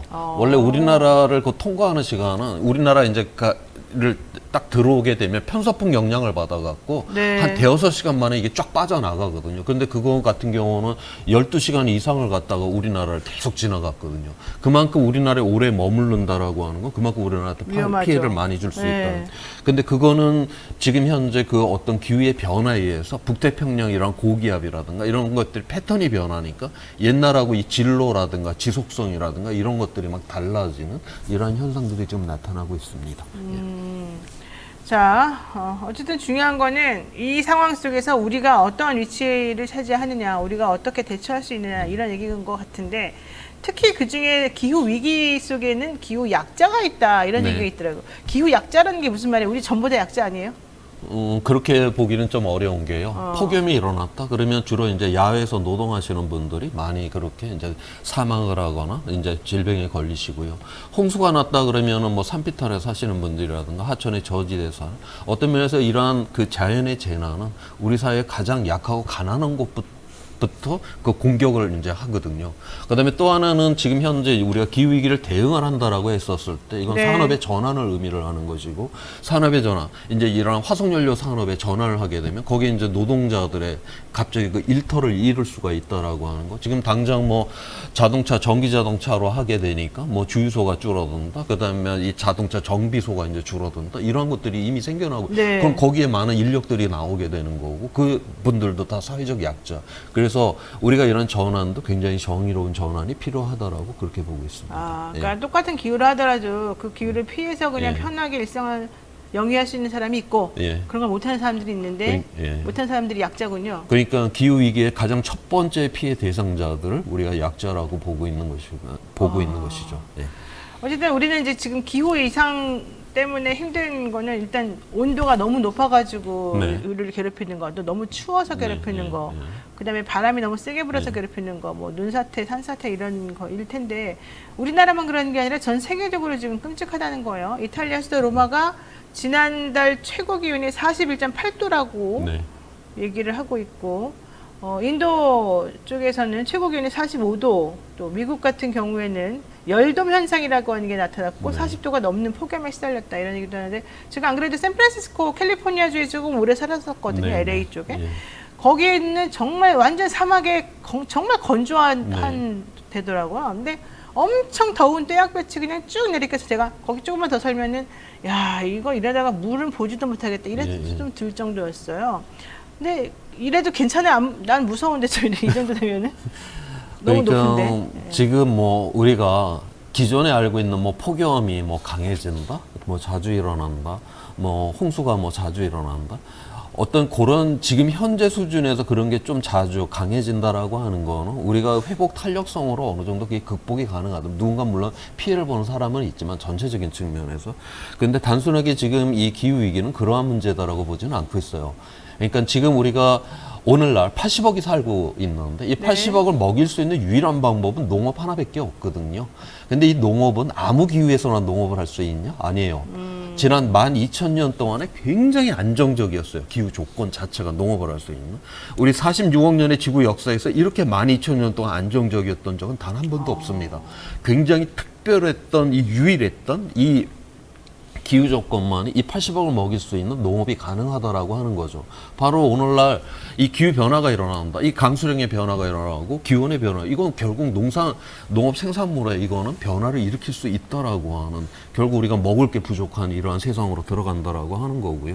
그 다음에 우리가 지구 평균 기온이 한 2도 이상 이제 올라가게 되면 우리가 이제 홍수가 나고 뭐 이러면은 여기저기 이제 피해를 보게 되겠죠. 작년에 뭐 태풍이 들어와서 우리 포철이 이제 잠겨버려갖고 몇 달 동안 가동을 못하고 뭐 수조 원의 피해까지 들어갔다. 이제 그런 일들이 자주 일어나게 될 거다라고 하는 거예요.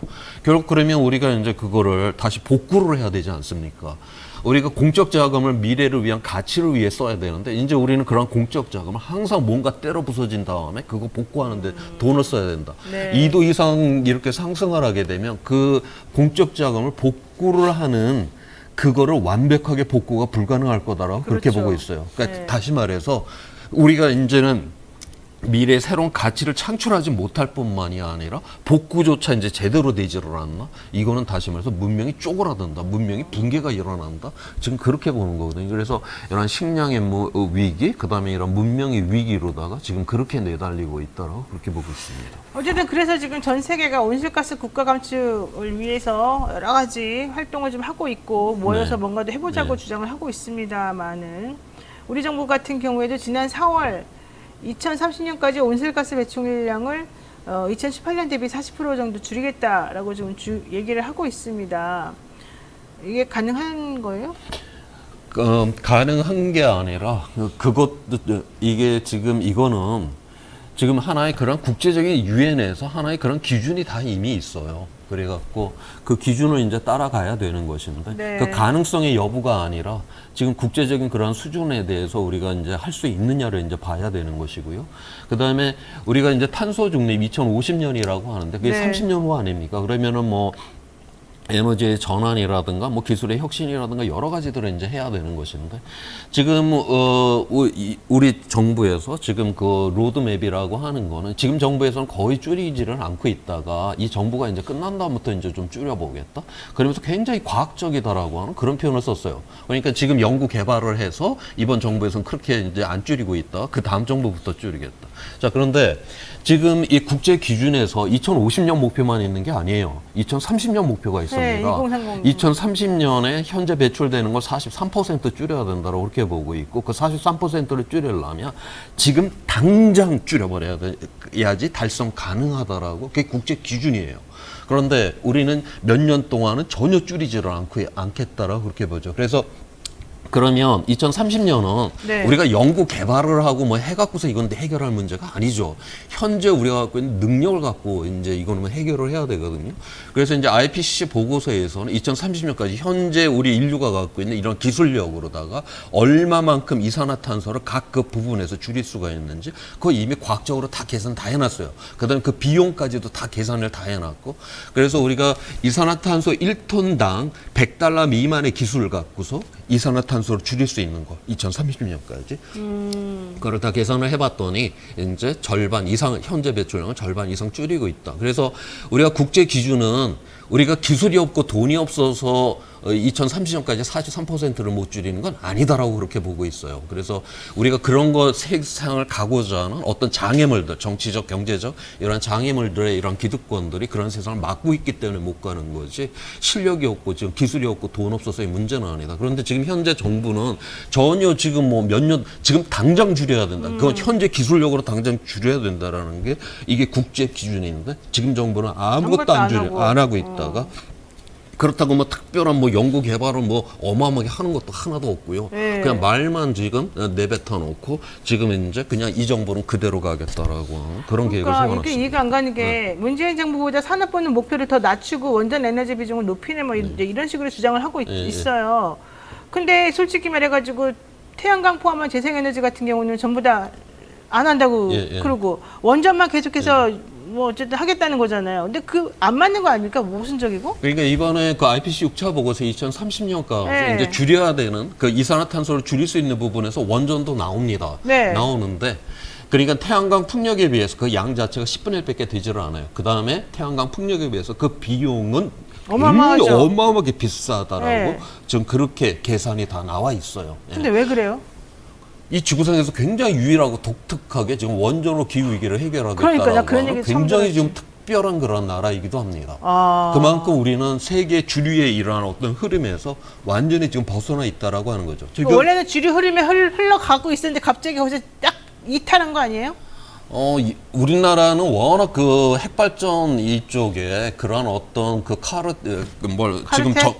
지금 정부가 잘 사용한 그 카르텔가 워낙 그 강해서. 거기가 수십조 원의 그 돈과 이런 것들이 움직이는 곳이기 때문에 어마어마한 것이거든요. 그 입장 그래서 뭐 앞에 뭐 그러한 정부들도 거기에 뭐 시달려서 언론이고 뭐고 다 그냥 그 핵발전을 그렇게 외쳐버렸기 때문에 그래서 뭐 어떤 뭐 방향이 전 정부라고 해서 정확하지는 않았어요. 워낙 그 힘 자체가 좋았기 때문에 네. 전 정부조차도 눈치 보느라고 제대로 그 문제를 해결을 하지 못했고요. 네. 지금은 더 이제 악화되는 그러니까 그런 더 상황. 악화된다. 예, 네. 그렇게 보시면 됩니다. 그렇군요. 그러니까 전 정부 문재인 정부 때도 지금 그게 충분하거나 뭐 그런 게 아니었는데 예, 예. 이번 정부는 그것마저도 지금 안 하고 있으니 예. 사실 그게 더 큰 문제다 이런 얘기를 하고 싶어요. 자, 기후 위기가 이렇게 심각한데 정부는 솔직히 말하면 그 심각성을 잘 모르는 것 같다. 네, 네. 이게 이제 지금 많은 전문가들이 하는 얘기예요. 그러면 심각성을 모르면 그걸 타개하기 위해서 필요한 정책 같은 것도 제대로 수립하지 못할 텐데요. 지금 하고 있는 게 뭡니까 이 정부에서는? 하고 있는 게 없다라고 봐야죠. 없어요. 예. 그러니까 지금 우리가 이 기후위기 대응이라고 하는 거는 네. 우리가 기존의 시스템에서 어떻게 해서 이걸 대응을 해야 되냐 질문을 이렇게 하면은요 아무것도 우리가 할 수 있는 게 없습니다. 이거는 근본적으로 어떤 질문이어야 되냐면 네. 미래 기후 위험 아까 말했던 그런 식량의 위험 그다음에 문명이 붕괴가 되는 이런 위험 앞에서 우리가 그런 세상에서 살 수가 없잖아요.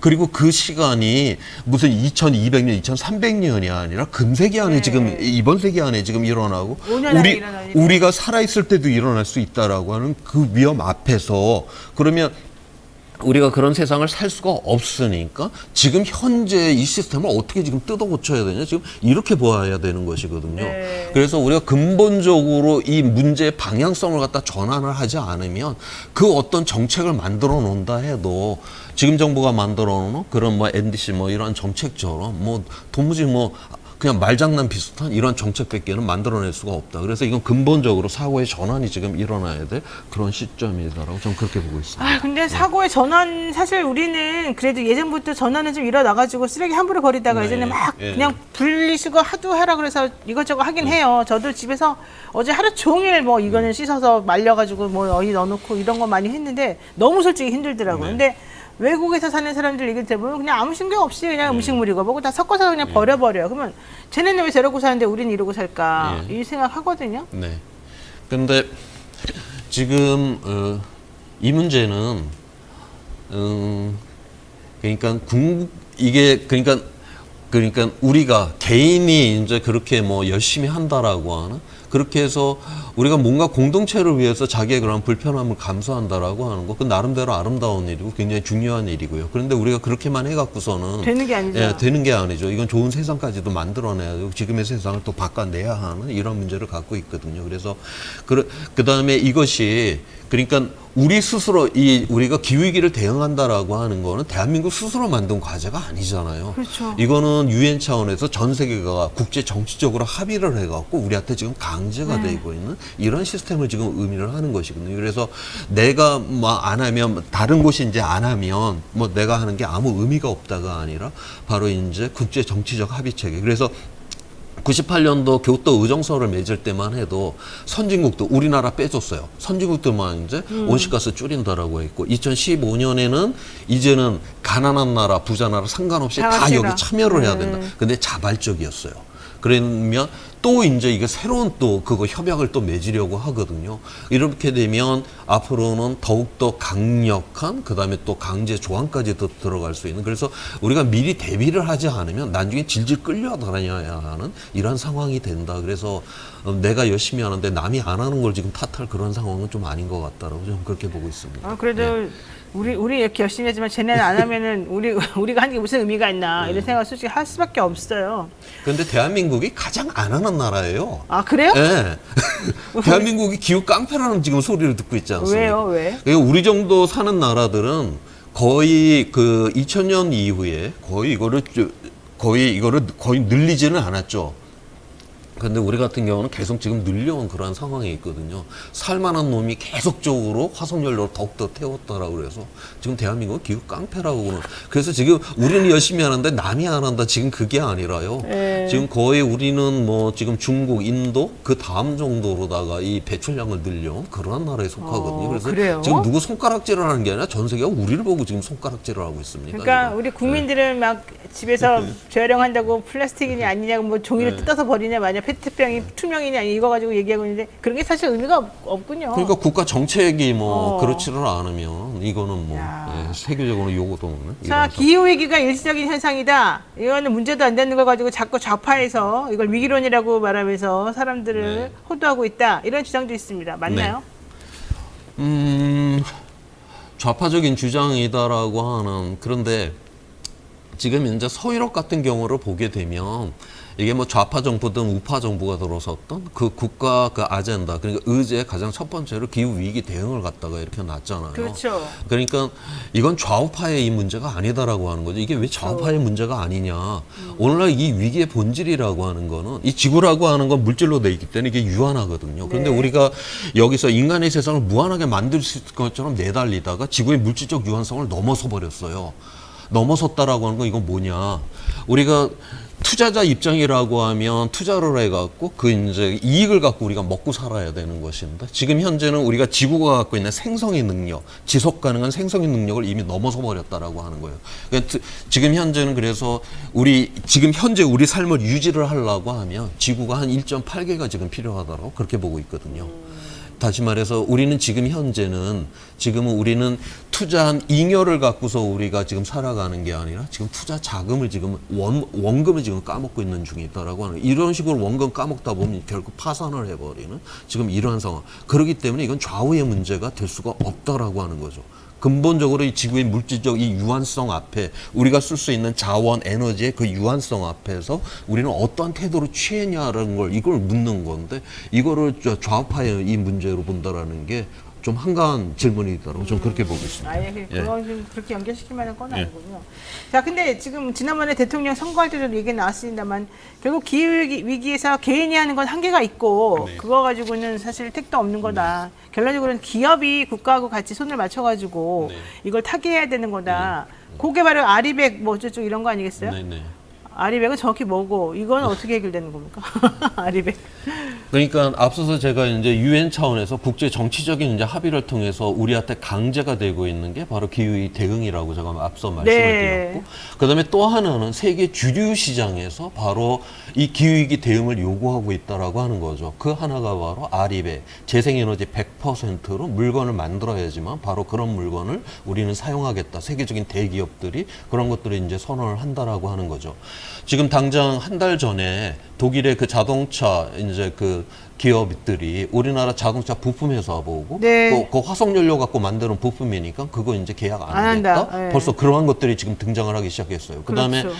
우리나라가 이제 반도체 산업이 국가 그 산업의 이제 기반인데 지금 애플이 지금 2030년이 되면 그러면은 아리백 100% 실시를 한다. 그래서 우리 하이닉스 삼성 반도체 보고 그 지금 거기 공장만 그런 게 아니에요. 그 하청이 하청 끝까지 다 추적을 해갖고 거기에 재생 에너지가 아닌 화석 연료를 태웠거나 핵발전도 못 들어갑니다. 핵발전도 연료봉이 들어가 있는데 폐기물이 나오기 때문에 그건 재생 에너지가 아니죠. 오직 재생은 수력 태양광, 풍력만이 재생이에요. 이거로다가 전력으로 생산을 하는 그런 반도체, 네. 이런 전자 부품만을 지금 받겠다라고 하는 이런 상황. 그 다음에 지금 탄소국경 조정제도. 그러니까 우리가 화석연료 태워서 물건을 만들었으면 거기에 관세를 때리겠다. 네. 그게 이제 유럽연합 이미 협의에 지금 들어가 있고 미국도 곧 우리랑 지금 하자라고 하는 그런 상황이거든요.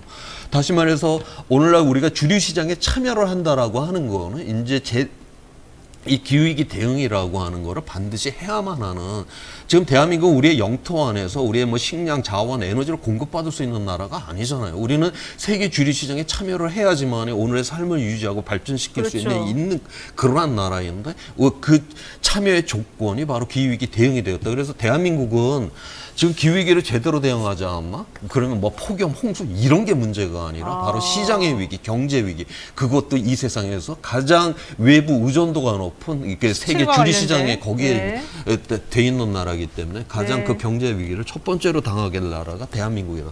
그러한 측면에서 우리는 생존을 위해서, 먹고 살기 위해서라도 지금 기후위기 대응에 더욱더 적극적이어야 하는 그런 상황입니다. 근데 지금 적극적인가요?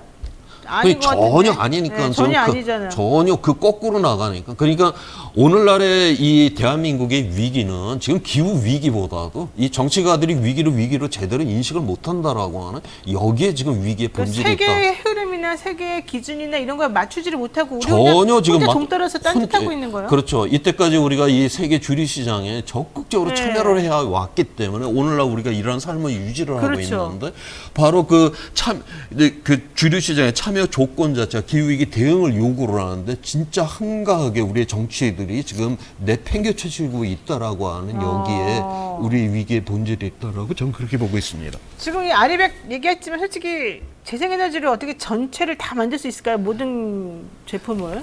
그러니까 우리가 전력에 있어서는 한번 우리가 비교를 한번 해보죠. 지금 이제 독일 같은 경우가 이제 거기에 재생에너지에 굉장히 그 높은 비율을 갖고 네, 있는 네. 건데 지금 독일이 위도는 우리보다 한 15도 위에가 있어요. 그러니까 아시아로 끌고 오면 저기 몽골 쪽에 가 있는 나라입니다. 매우 네. 높아요. 네. 그런데 태양광 같은 경우는 저위도로 가면 갈수록 이게 태양광 효율이 훨씬 세죠. 좋아져요. 예. 우리는 독일에 비하면 태양광 천국인 나라예요. 그다음에 풍력이 물론 독일보다는 약하기는 하지만 우리가 해양 풍력 같은 경우는 그래도 원전을 대체할 정도로 굉장한 많은 그런 전력이 나올 수가 있습니다. 해양 풍력에서. 그래서 그런데 우리는 항상 뭐랑 비교를 하냐면 저런 저희도 사막하고 비교를 해서 대한민국은 태양광이 너무나 안 적은 맞는다고 나라야 막. 그러고 네. 그다음에 저 북극의 바람 센 곳하고 비교를 해갖고서 뭐 풍력이 안 된다 된다. 그러고. 독일이 지금 뭐 저기 북극권에다가 풍력단지 만들어 놓고 지금 저기 사막에다가 지금 무슨 태양광판 만들어 놓은 게 아니죠. 자기의 영토 안에 만들어 놓고 네. 저렇게 올려놨거든. 그러면서 지금 독일이 올해 원전을 다 폐쇄 다 시켜버렸죠. 그 다음에 지금 현재 계획으로다가 2030년까지 지금 이 태양광 풍력을 갖다 80% 수력까지 해서 80%를 올려버리겠다. 전력에 있어서. 이렇게 된다. 그들은 이제 2030년 그 이후가 되게 되면 거기는 더 이상 이러한 어떤 비용이 이제 안 들어가죠. 그런데 우리는 이런 뭐 석탄이나 핵발전 이건 끊임없이 비용이 들어가야지만 유지가 되죠. 지금 그들은 지금 투자를 해갖고 우리의 그 독일의 미래 세대들은 그 공짜에 이제 그 전력을 갖고서 그들의 산업을 일고 그들의 삶을 가는데 우리의 미래 세대들은 계속적으로 핵발전, 석탄, 그다음에 핵발전 핵 폐기물이 나오고 그거 고준위 폐기물장 이런 거 만들면 비용 어마어마하게 들거든요. 이거 유지해야 되고. 우리의 미래 세대들은 다 우리가 지금 누렸던 에너지 그러한 어떤 뭐 싸다 하는 그거를 갖다가 우리 미래 세대들은 다 그 짐으로 끌고 가야 되는 그 정도로 지금 우리가 미래 세대를 전혀 걱정을 안 하는 이런 정치 시스템을 갖고 있다. 정말 이것이 저는 대한민국의 최대 위기다라고 그렇게 보고 있습니다. 진짜 부끄럽네요. 네. 그러니까 그러면 지금 대통령이나 이번 정부가 태양광 발전소나 이런 거 관련한 사업들 다 뭐 죽이고 니네 문제다 계속 이렇게 억압하고 있잖아요. 그럼 방법이 없어요, 이제 미래적으로. 이제 뭐 어떻게 정치가 해야 저 돼요? 모양이니 뭐 시민이 끼어서 연대를 해갖고 아무튼 선거에서 그 따끔한 맛을 보여줘야 되겠죠. 무슨 말씀인지 알아들었습니다. 네. 오늘 말씀 조천호 교수님하고 함께 했습니다. 조천호 교수님이 저 약간 시니컬한 분이다라고 생각을 사실은 조금 잘 모르는 상황에서 했었었는데 그게 문제가 아니라 상황 자체가 지금 너무 뻔히 보이는데 바보같이 하고 있는 이 상황이 너무 솔직히 좀 답답하고 속상해서. 그러니까 지금 정부가 굉장히 욕망의 정권이라고 그러니까. 생각하는데 보통 욕망이 강력한 사람이면 영악하거든요. 네, 그것도 없어. 그런데 지금 이 정부는 뭐 미국 가고 우리 미래 세대 먹거리인 네. 무슨 뭐 전기 자동차 뭐 배터리 그다음에 말로는 태양광 이런 거 공장 미국에다 다 지어주겠다. 네, 우리나라는 뭐냐고 도대체. 도대체 그런 거를 협상을 하고 돌아오는 네. 미국이 그런 거를 져달라고 그래도 안 하겠다라고 그런 걸 해야지 그런 협상을 그러니까요. 해야 되지. 예. 세상에 그래갖고 이 욕망의 정권이 영악하지도 않고 바보스럽고 아주 제가 아주 답답해요, 답답해. 예, 그렇습니다. 아유, 제가 교수님 오시고 한 번 더 이걸 신랄하게 한번 비판하는 거 해야 돼. 아니, 왜냐면 나는 지금 현재 상황 이제 알았어. 예. 그러니까 이제 앞으로 방법을 좀 찾아가지고 우리가 또 사람들끼리 앞으로 어떻게 하면 되겠습니까? 결론은 내야 되니까 한번 제가 또 모시고 한번 부탁드리겠습니다. 오늘 말씀 고맙습니다. 네. 네, 하루도 조용할 날이 없는 정치권입니다. 속에서 열불 나는 여러분들을 위해서 이분이 꼭 필요합니다. 야, 이분은 한 번 안 만나고 나면은 일주일이 얼마나 긴지. 네, 제가 이렇게 좋아하는 걸 알까요, 본인은? 자, 최진봉 교수 모시겠습니다. 어서 오십시오. 안녕하십니까. 네, 알아요, 몰라요? 별로 대답하기 싫어요. 알겠습니다. 곤란한 질문은 하지 예. 않기로 이미 다 네. 답은 들었습니다만. 알겠습니다. 자, 이동관 방통위원장 후보자 청문 네. 보고서 채택은 결국 불발됐고요. 대통령은 어쨌든 형식적으로 한 번 더 요청을 해보지만 네. 그것과 상관없이 24일에서 25일에 임명하겠다 이렇게 알려져 있습니다. 그렇습니다. 23일 날 그 김현 위원하고 네. 김효재 직무대행 김효재 위원하고 둘이 좀 그만두잖아요. 그만두죠. 23일이면은 오늘 아니에요? 네, 맞아요. 오늘 그만둬요. 그러니까 내일 그럼 결과적으로는 딱 끝나자마자 내일 임명이네요. 그러니까 지금 청문 보고서 두 번째 요청을 했어요. 네. 윤석열 대통령이 내일까지 답을 달라고 그랬거든요. 그러니까 내일까지. 원래 열흘인데. 그러니까. 근데 이제 짧게 줬어요. 그렇죠. 내일까지 해달라고 했고 내일까지 연락이 안 오면 뭐 당연히 안 하겠죠. 민주당이 할 리가 없잖아요. 이동관 후보자 지난번 청문회 보신 분들은 다 아시겠지만 자격이 없어요. 네. 저는 좀 후한 무치 좋게 얘기하면 뻔뻔하다. 좀 이제 그냥 얘기하면 소위 뻔뻔했어요. 그런 사람을 어떻게 방통위원장 임명할 수 있겠습니까? 그래서 저는 당연히 안 해야 된다고 보고 그래서 민주당도 채택 안 할 거예요. 그럼 내일까지 시한 줬으니까 그다음부터는 마음대로 할 수 있어요. 네. 지금 17명인가 8명인가 그래요. 지금 그 청문 보고 채택 안 되고 임명된 사람이 1년밖에 안 됐는데 이 정부가. 그러니까요. 그렇게 문재인 정부 때는 인사청문 보고서 채택 안 돼서 임명한다고 비판을 하더니 국민의힘은 아주 그냥 뭐 이동관 당연한 후보자, 것처럼 됐어요, 당연한 이제. 것처럼 얘기해요. 네. 비정상화된 공영방송 바로 잡는다고 뭐가 비정상화돼 있는데요. 네. 아니 원래 언론의 역할이 정권에 대한 비판과 견제 역할인 거예요. 그러니까요. 그 역할하면 무조건 비정상입니까? 네. 그럼 정권에 나팔수를 해야 돼요? 정권이 원하는 것만 보도해야 돼요? 그게 공영방송의 역할입니까? 말도 안 되는 소리를 하는 그런 국민의힘이 그러니까 누워서 침 뱉겨요. 자기들이 예전에 했던 말 잘 돌려주고 싶어요. 진짜로. 한 100배로. 그러니까 근데 지금 보면은 그러니까 국민의힘에 유리한 얘기하면은 언론이 공정한 거고 네. 국민의힘이나 뭐 대통령이나 이런 정부 하는 것에 조금 비판적인 얘기를 하면은 문제다 이러고 가짜 뉴스라고 그러고. 가짜 뉴스라고 그러고 특히 그런 걸 잘하시는 분을 또 방통위원장까지 지금 올리겠다고 하고 수준이 아주 그냥 아니 방통위원장이라는 사람이 네. 공정성이라는 일도 없고요. 아니 뭐 정치인 출신은 100번 양보해서 뭐 지금까지 그래 왔으니까 네. 정치인 출신을 떠나서 이 사람이 예전에 MB정부에 했던 일을 생각해 보면 알아요. MB정부 때 종편 만들고요. 종편 만드는 데 앞장섰던 사람이에요. 그리고 나서 방송사들을 탄압을 해가지고 MBC KBS 사장 다 날리고 바꾼 사람이 이 사람이. 그렇죠. 그리고 그 당시에 이사들 날리고 지금 똑같이 하고 있어요. 물론 지금은 김효재 지금 대행이 했지만 이런 방식을 통해 이사들 다 바꾸고 방심위원장도 쫓아내고 방통위원장 쫓아내고 그리고 나서 언론을 장악하려고 하는 거잖아요. 이건 누가 봐도 눈에 뻔해요. 그리고 이 쫓아내는 과정도 너무너무 그러니까 MBC 노조가 이번에 김효재 대행을 고발했더라고요. 네. 아니 이게 말이 안 되는 게 아니 무슨 감사를 하고요. 뭐가 조사를 하면 결과가 나와야 되잖아요. 결과 나오기 전에 처리를 해버려. 맞아요. 아니, 재판도 그래요. 기소가 되면 처리래. 네. 아니 기소됐다고 범죄가 있는 게 아니잖아요. 그렇죠. 아니 기소된 것만 가지고 무조건 그걸 빌미로 해가지고 쫓아내버리고 감사원에서 결과 나오면 거기다 소명할 기회도 안 주고 청문회도 안 해요. 이 사람 불러가지고 소명할 기회도 안 주고 그냥 날려버려요. 이게 뭐 하는 행동입니까? 아니 이게 절차상으로 맞냐고요 대체. 아니 저는 제가 법조인이지만 솔직히 절차적으로 하나도 안 맞다고 생각해요. 그렇죠. 이 전체적인 모든 것들이. 네. 그런데 그런 거 신경 안 쓰고 일단 물어붙이는 그러니까. 거예요. 왜냐하면 결과론적으로 나중에 이게 옳지 않았다고 해봤자 달라지는 게 없다는 거죠. 달라지는 거 없죠. 지금 현재 욕을 먹거나 말거나 내가 하고 싶은 대로 일단은 밀어붙여서 시스템을 바꿔버리겠다는 그렇죠. 거죠. 그렇게 그런 되면 거죠. 나중에 옛날에 그게 잘못이었어라는 결정이 난다 하더라도 아무 의미가 없어지니까. 맞아요. 그게 바로 정윤주 사는 케이스예요. 대법원 가서 무죄가 나왔거든요. 그렇죠. 대입 횡령 이런 관련해서. 근데 쫓겨났죠. 월급 네. 못 받았죠. 그거 돌려받지도 못했어요. 아 나중에. 왜요? 원래 돌려받아야 되는 몰라, 건데. 못 받아, 제가 알기로는 못 받은 걸로 알고 있어요. 시간이 너무 많이 지나. 왜냐면 대법원까지 가려면 시간이 엄청나게 지나가요. 그 사이에 네. 뭐 정권이 바뀔 수도 있고 네. 어떤 일이 일어날지도 모르잖아요. 그걸 네. 다시 돌아가서 그렇게 할 수가 없어요.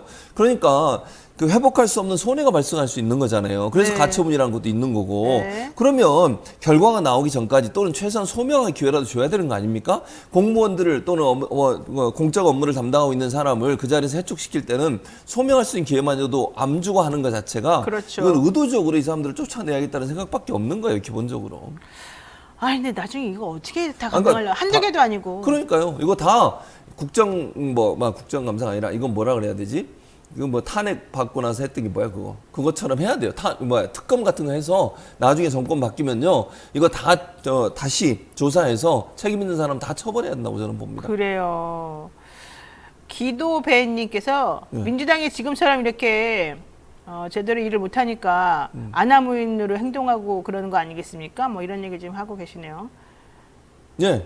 아마 그것도 저는 동의해요. 아, 그래요? 아니 무슨 말이냐면 네. 예를 들어서 이런 입법부는 입법부가 할 수 있는 권한이 있는 거잖아요. 한동훈 장관도 어제도 그 최강욱 의원하고 얘기하는 거 들으셨죠? 정말 너무너무 야, 진짜 수준이 두 분이 다 솔직히 저는 최강욱 의원도 그런 표현을 쓰지 말았어야 된다고 그건 생각하고 맞아요. 근데 한동훈 장관도 그게 뭡니까? 그러니까 장관이 그렇게 하면 안 돼요. 아니 100번 양보해서 자 좋아요. 아까 말씀하신 최강욱 의원이 그렇게 한 것을 뭐 좀 지나쳤다 이렇게 얘기할 수도 있고 그렇다 하더라도 네. 장관은 그런 태도를 하면 안 되는 좀 거예요. 폼이 있으면 안 됩니까? 그러니까요. 그리고 국회의원은 개인이지만 그 사람 국민을 대표해 지금 묻고 있는 거잖아요. 정부 그럼요. 관료한테. 네. 그러면 국민 앞에 대답하듯이 대답을 해야 되는 거예요. 그렇죠. 둘이 말싸움만 하고 거기 보내놨어. 그거 아니잖아요. 근데 그렇게 행동하는 사람 그럼 어떻게 해야 돼? 탄핵시켜야지. 왜 안 하는 거 왜? 그런 아니 얘기가 안 그렇게 나와. 행동하는 사람을 탄핵하고 그러라고 입법부에 탄핵권을 준 거 아니에요. 네네. 검사들도 잘못하면 탄핵시키고 법관도 잘못하면 탄핵시키고 해야지. 무슨 역풍을 걱정을 해. 아직 바람이 불지도 않는데 무슨 역풍이 있어요. 그렇죠. 사실은 이제 이상민 장관, 행안부 장관 탄핵안 올려놓고 네. 민주당이 아무것도 안 했다는 거잖아요.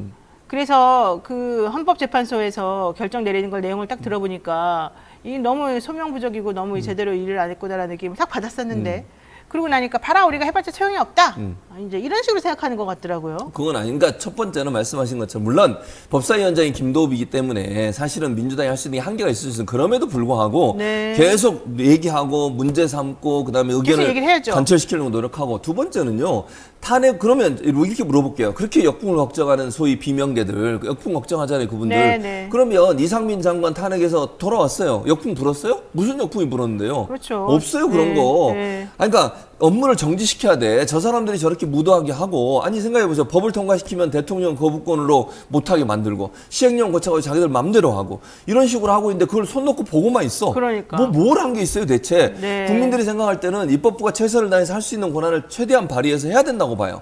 거부권 행사하면 다시 또 법 올리고 다시 처리하고 이번에도 그래. 이번에도 김진태 의장도 나는 이해가 안 돼요. 네. 이번에 방송법과 노란봉투법 올리기로 했거든요. 김진표가 그거 막았어요 또. 네. 그래놓고 또 언론은 뭐라고 떠드는 줄 알아? 야 이거 김진표가 잘 야권이 일방적으로 하려는 거 잘 막았다. 이렇게 보도를 하고 있어요. 저는 김진표 의장을 정말 이해할 수가 없어요. 어느 당 출신이에요 대체? 아니 그러면 네. 이렇게 국회가 할 수 있는 방안이 그런 거밖에 없잖아요. 지금 있으면 입법권을 가지고 법을 만들어서 행정부의 저런 무도한 행동을 브레이크를 걸어야 되는데 그런 역할을 할 수 있는 권한을 포기하는 것과 똑같아. 그러니까. 김진표 네. 의장은 국회를 무시하고 저렇게 거부권 맘대로 날려가지고 네. 입법해가지고 올리자마자 거부권 행사하는 게 한두 번이 아니잖아요 네. 지금. 네. 그러면 의장이라고 뭐라고 그래? 대통령한테 뭐라고 한마디 해야지. 네. 행정부가 왜 입법권을 이렇게 자꾸 그렇죠. 무시하냐. 그게 국회를 대표하는 국회의장이 해야 될 말 아닙니까? 네, 그러라고 근데 사실 있는 거죠. 한마디도 안 하고 있잖아. 오히려 동조하는 것 같은데. 아, 그러니까. 네. 짜증나게 진짜. 네, 좀 화가 날라고 약간의 그래. 방송 사고가 화가 날라고 그래 진짜. 화가 나요. 알았어요. 웬만하면 참고 제가 맞아요, 점잖게 하려고 맞아요. 하지만. 자, 이동관 방통위원장 후보자 결과론적으로 허위뿐인 인사청문회였고 임명 강행하는 대통령 이런 흐름이 계속 반복됐는데 이걸 해결할 수 있는 방법이 왜 이렇게 없을까? 있는데 안 하는 걸까? 몰라서 안 하는 걸까? 네, 할 말이 없다. 이게 지금 최준미 교수님의 지금 속에서 화가 많이 나는 걸 네. 꼭 참고 한 말이었습니다. 자, 이동관 후보자 임명이 어쨌든 뭐 초읽기 들어갔죠. 네, 오늘 내일 그렇죠. 하겠죠. 내일 하겠죠. 네. 근데 언론들이 논조 변화가 이제 있어요. 네. 이동관 후보자는 사실은 솔직히 전 이거는 옛날부터 말하고 싶었는데 우리나라 이제 보수가 조중동이란 말이에요. 네, 조선일보, 그렇죠. 중앙일보, 네, 네. 동아일보 그리고 대표적으로. 나머지 뭐 세계일보도 그렇고 뭐 여러 회사들이 이제 있는데 그 중에서 가장 보수적으로 대통령이 하니까 무조건 좋다고 한 사람들이 이제 조선일보예요. 중앙일보도 마찬가지고. 근데 동아일보가 원래 조금 논조가 조금 중간에 바뀌긴 했어요. 제가 보니까 그냥 무조건적으로 옛날처럼 막 좋다 하지는 않고 이제 비판할 걸 비판하는 방식으로 좀 바뀌었어요. 그런데 이 예. 타임에 이동관 씨가 방통위원장이 돼버려요. 예. 어떻게 될까요? 저는 좀 바뀔까 또? 어떻게 친이로 바뀌겠죠. 또 바뀌어요? 그러니까 저는 이렇게 지금 뭐 일부에서 얘기하는 것처럼 현재 이제 윤석열 정부가 이렇게 너무 지지를 못 받고 뭐 카르텔 얘기하고 뭐 필요 없이 불필요하게 이런 얘기하는 것에서 비판적 논조를 내는 것은요. 정말 비판을 하기 위해서 하는 게 아니라고 봐요, 저는. 이게 무슨 그래요? 말이냐면 이런 거야. 자, 윤석열 정부가 계속돼야 동아일보든 아니면 채널에게 유리한 환경이에요. 그럼 그거 깨지는 거 싫어하잖아요. 그렇죠. 근데 너무 막 나가. 그럼 어떻게 해야 돼? 야, 그러면 안 돼. 그러지 마, 제발. 그럼 국민들이 싫어하니까? 그렇지. 그러면 그게 체제가 무너지는 수가 있잖아. 그렇죠. 너무 심하게 하면. 그러면 자기들이 손해를 보는 거야. 그래서- 자기 이익 중심이라는 게 제 말은. 그러니까 우리처럼 예를 들면 나라를 위해서 국가를 위해서 국민을 위해서가 아니라 네. 자기의 이익과 자기의 권리를 지키기 위해서 야 너무 나가지 마. 이 정도는 해야지. 네, 여기서 네. 멈춰. 이 정도 얘기하는 거 있잖아요. 무슨 말인지 이해가 되시죠? 제 네. 말이. 그러니까 제 말은 정말 이 사람들이 이 윤석열 정부가 잘못하고 있는 걸 지적하려는 의도보다 자기들이 갖고 있는 권리, 이익을 포기할 수 없고 이게 혹시나 무너질까 위험성이 존재하니 그 위험에 경고를 하는 거예요. 그러지 말라고. 그러니까 그 체제를 유지하기 위해서 그렇죠. 약간의 쓴소리를 하는군요. 그렇죠. 바로 그거예요. 왜냐면 그렇지 않으면 막 나가니까. 네네네. 그러다가 진짜 뭐 그건 미래 얘기고요. 그냥 제 생각인데 그러다가 진짜 옛날처럼 탄핵 당하면 어떡할 거예요. 네네. 그러면 이제 자기들 권한 다 내려놔야 되잖아. 네. 조중동 같은 경우도 이 윤석열 정부가 있어야 본인들한테 유리한 방송 환경이거든요. 그렇죠. 그걸 뺏길까봐 걱정돼서 이제 좀 자제해. 이렇게 얘기하는 거지. 이게 무슨 진정으로 그 잘못하고 있는 걸 지적하는 거라고 저는 보지 않습니다. 그래요? 자, 이거 상당히 그러면 안 좋은 말인데. 네. 저는 좀 진정성 있게 비판하는 줄 알았거든요. 아니에요. 그건 아니에요. 그렇게 생각하시면 안 돼요. 이동관이 동아일보 출신이에요.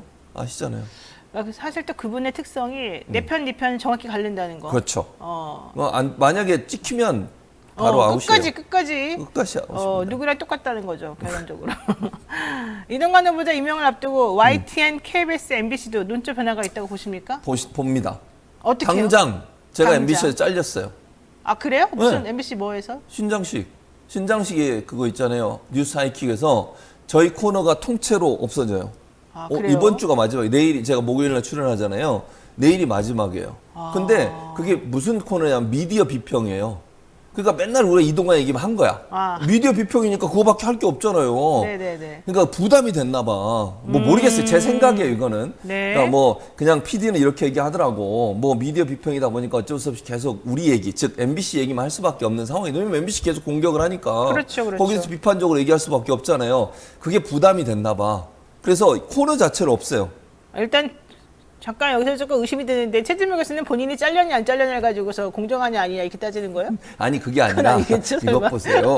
제가 틀린 게 아니고 미디어 비평 코너를 없앴다는데 저는 그러니까 예를 들면 저만 잘라냈으면 MBC마저도 그러니까 저는 물론 제작진은 그런다고 생각하지 않아요. 네, 그러니까 네. 제가 그냥 생각하는 것은 위에서 혹시나 그런 문제가 계속 왜냐면 이동관 임명은 뭐 그냥 사실화된 거고 네, 네. 그랬을 경우 이렇게 계속 비판하다가 본인들이 이제 불이익을 당할까 걱정하는 게 아닌가 하는 게 제 판단이고 제 생각이에요. 그렇게 얘기를 듣는 건 사실 아니고. 그럴 수가 있죠. 네. 왜냐면 MBC는 지금 사면 초과거든요. 솔직히 그렇죠. 말해서. 네.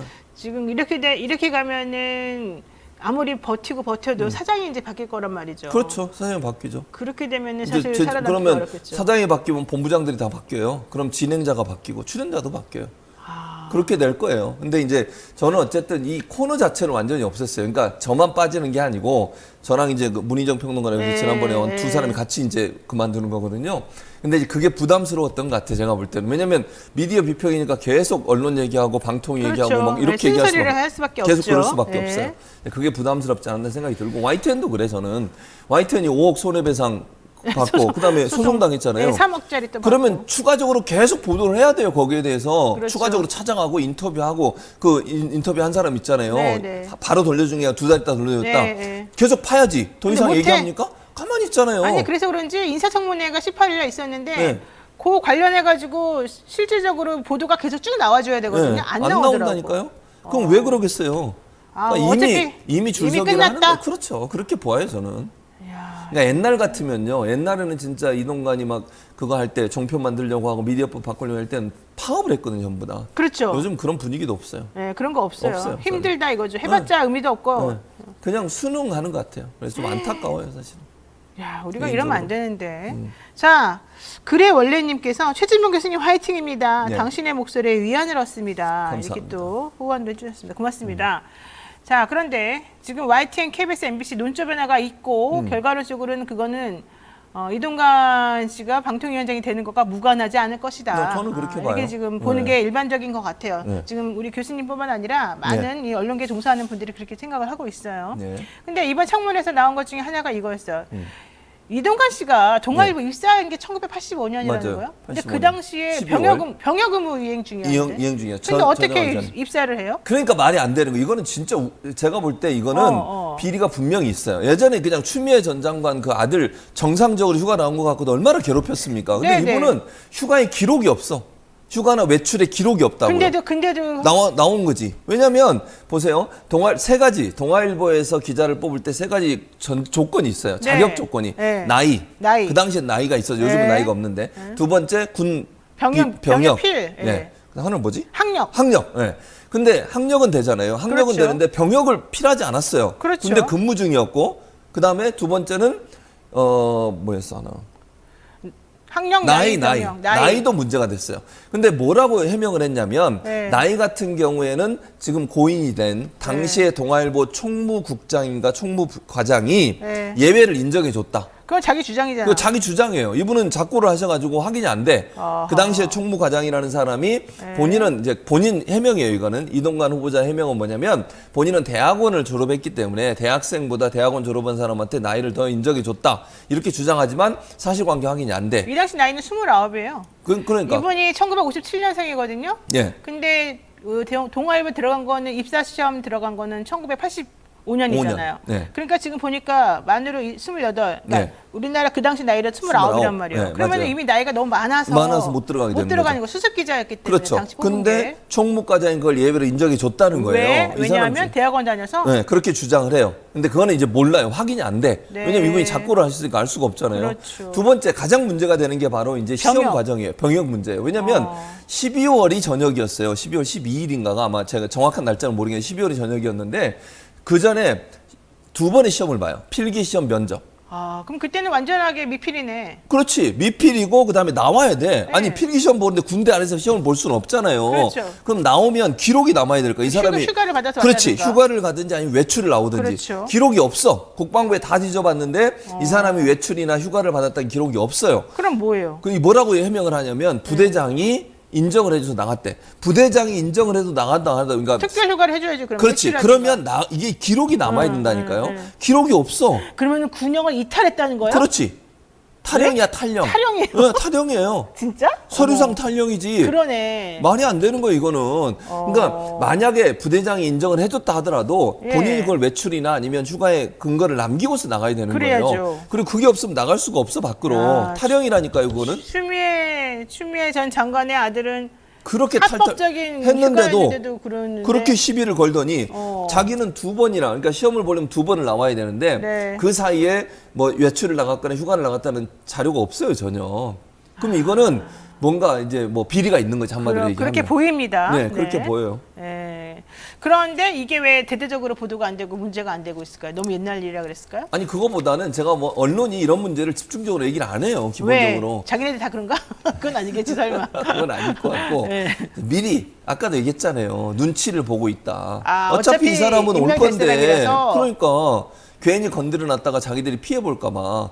왜냐면 재승인 심사도 방통위에서 하잖아요.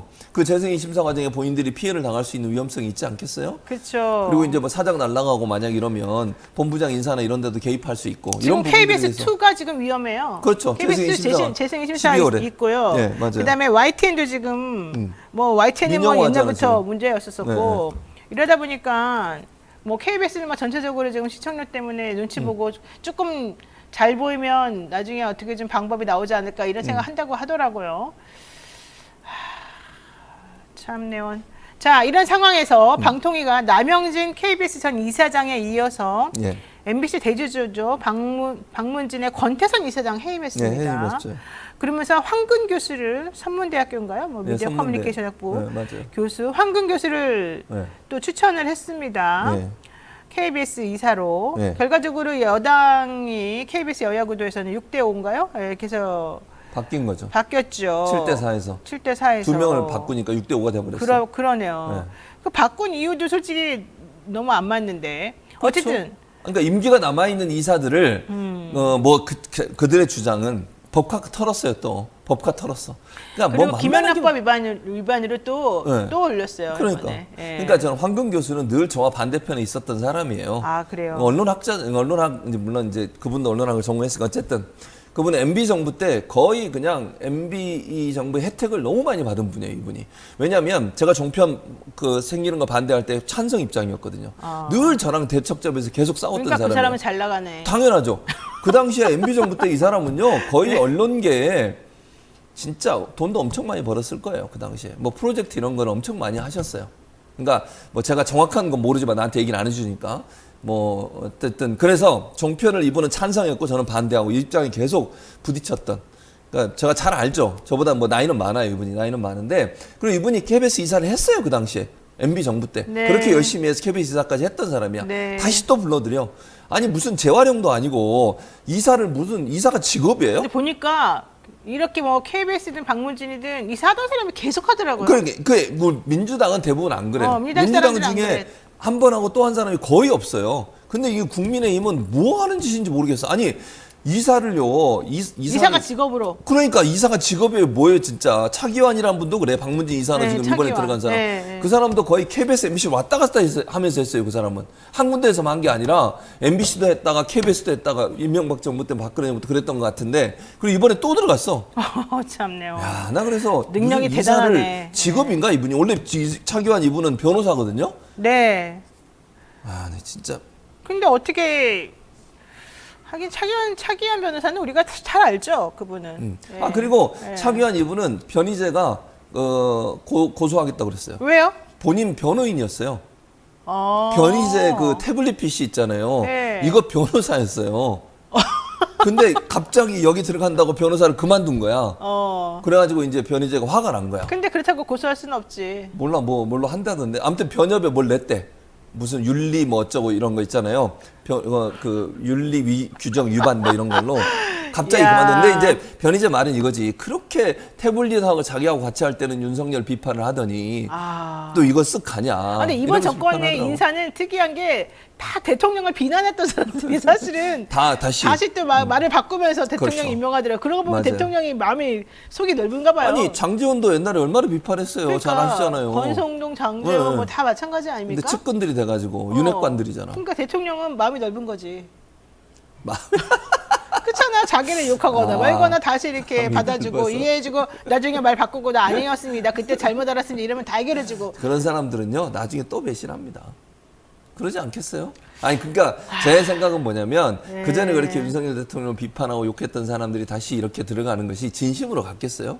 저는 아니라고 그런데 봐요. 왜 유승민 의원 같은 사람은 배신자라고 낙인 찍어가지고 그렇게 사람을 들들 볶아먹고 나머지 그러니까. 사람들은 아무리 많이 바꿔도 그런 말 나오지도 않고 왜 그러는 제가 볼 거예요? 때 이제 만약 윤석열 대통령이 어려움에 처하잖아요. 바로 배신할 분들입니다. 그럴까? 그렇게 생각해요 저는.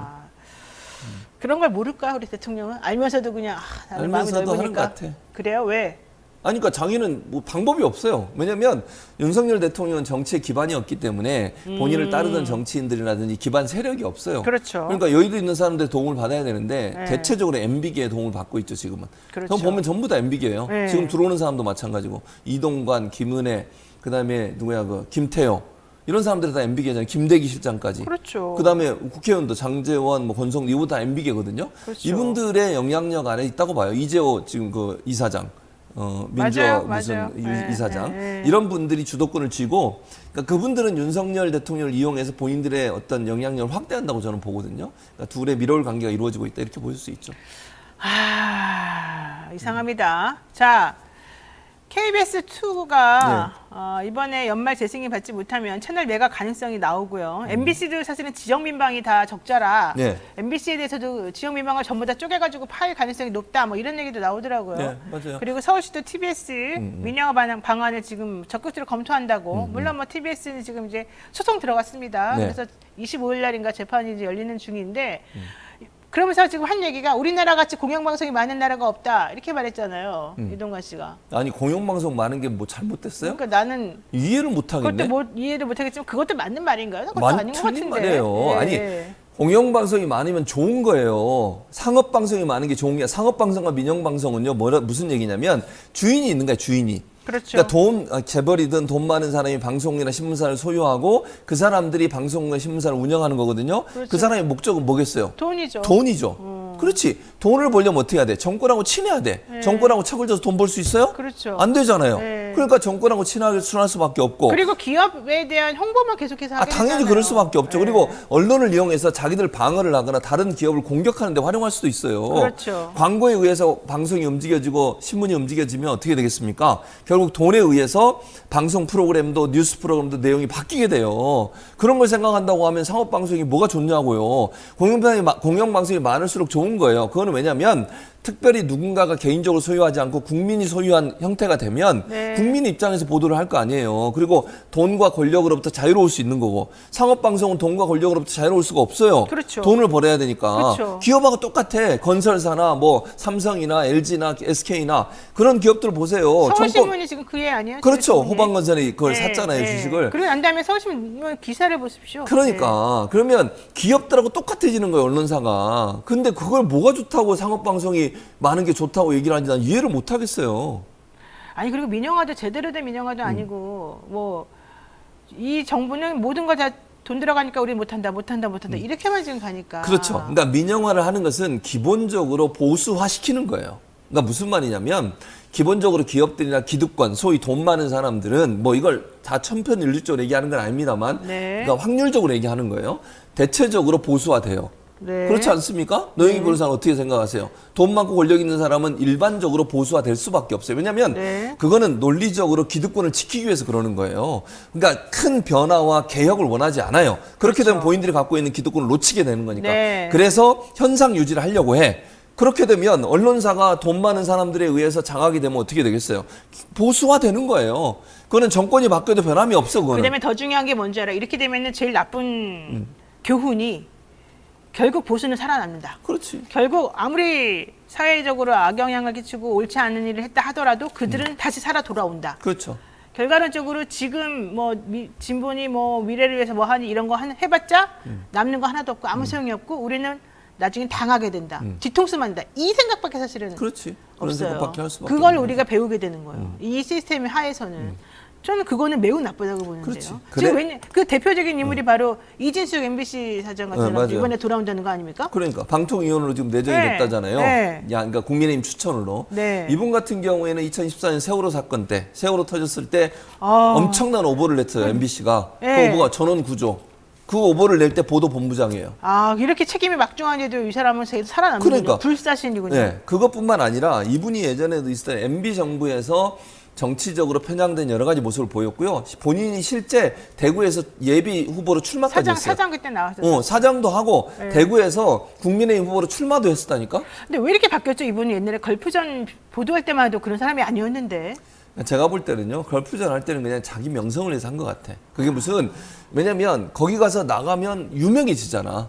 제 생각이에요. 이거는 물론 이준석 씨가 어떤 생각을 하는지 제가 모르겠고요. 네. 제가 그냥 판단할 때는 그때 무슨 이념적으로 진보고 이런 의미가 아니라 네. 걸프전 때는 그냥 여자 종군 기자, 우리나라에서는 정말 네. 엄청난 활약이었고 최초였어요. 그 전에 그런 종군 기자가 없었거든. 그렇죠. 그러니까 종군 기자로 나가서 유명세를 얻게 됐고 그 이후에 행보를 보면 보수 진영에서 행보를 쭉 해왔어요. 지난 대선 때 윤석열 후보의 뭐 언론 관련된 특보인가 뭐 이런 것도 했었고요. 네. 그리고 국민의힘 후보로 출마도 했었고요. 네. 이런 상황으로 본다고 하면 보수적인 성향의 인물이다 이렇게 볼 수밖에 없는 거죠.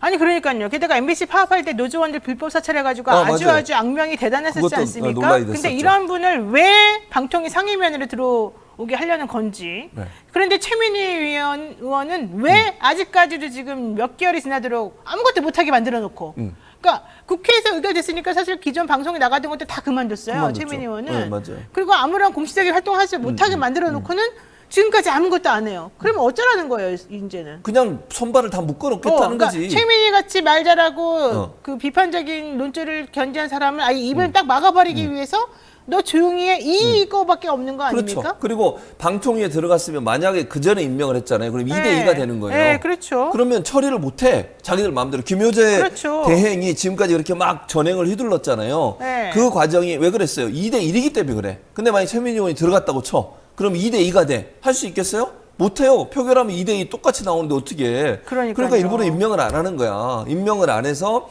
2대1 구조를 만드는 거고 네. 그렇게 해서 본인들이 원하는 대로 지금 계속 추진해 왔잖아요. 이사들 다 잘라버리고 방심위원장도 자르고 방심위 부위원장도 자르고 네. 그리고 딱 정리를 해놓고 네. 이제 나간 거예요. 그러니까. 이게 오늘 나가는 거지 결국은 두 사람이. 그거는 김효재 씨의 임무였죠. 그렇죠. 근데 최민희 의원이 만약에 들어갔으면 그게 불가능했다는 거야. 그렇죠. 그걸 막기 위해서 임명을 안 하는 거죠.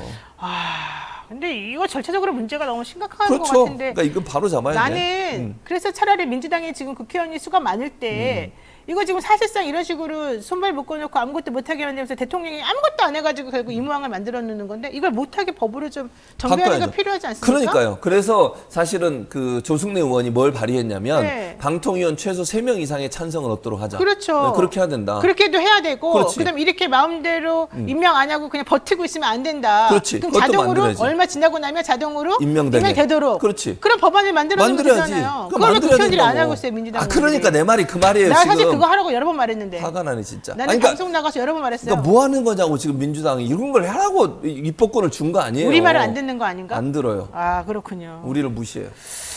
너무합니다. 너무해. 자, 기본적으로 그런 부분들에 있어서는 할 수 있는 거니까 나는 좀 했으면 좋겠다는 게 제 해야죠. 개인 생각이에요. 아 그리고 지금 아직도 8개월, 9개월이 남아 있어요. 그럼요. 총선 생각하지 말고 일단 밀어붙여서 해야 돼. 국민들이 그걸 원하잖아요. 너무 맞아요. 이렇게 무도하게 하는 정권에 대해서 뭔가 브레이크를 걸 수 있는 게 입법부밖에 없는데 네. 국회가 그 역할을 제대로 못하니까 민주당이 욕을 먹는 거예요. 근데 민주당한테 또 너무 뭐라고만 할 수 없는 게 민주당의 손발을 다 묶어놓은 것도 있어요. 이 정권이 너무 무섭게.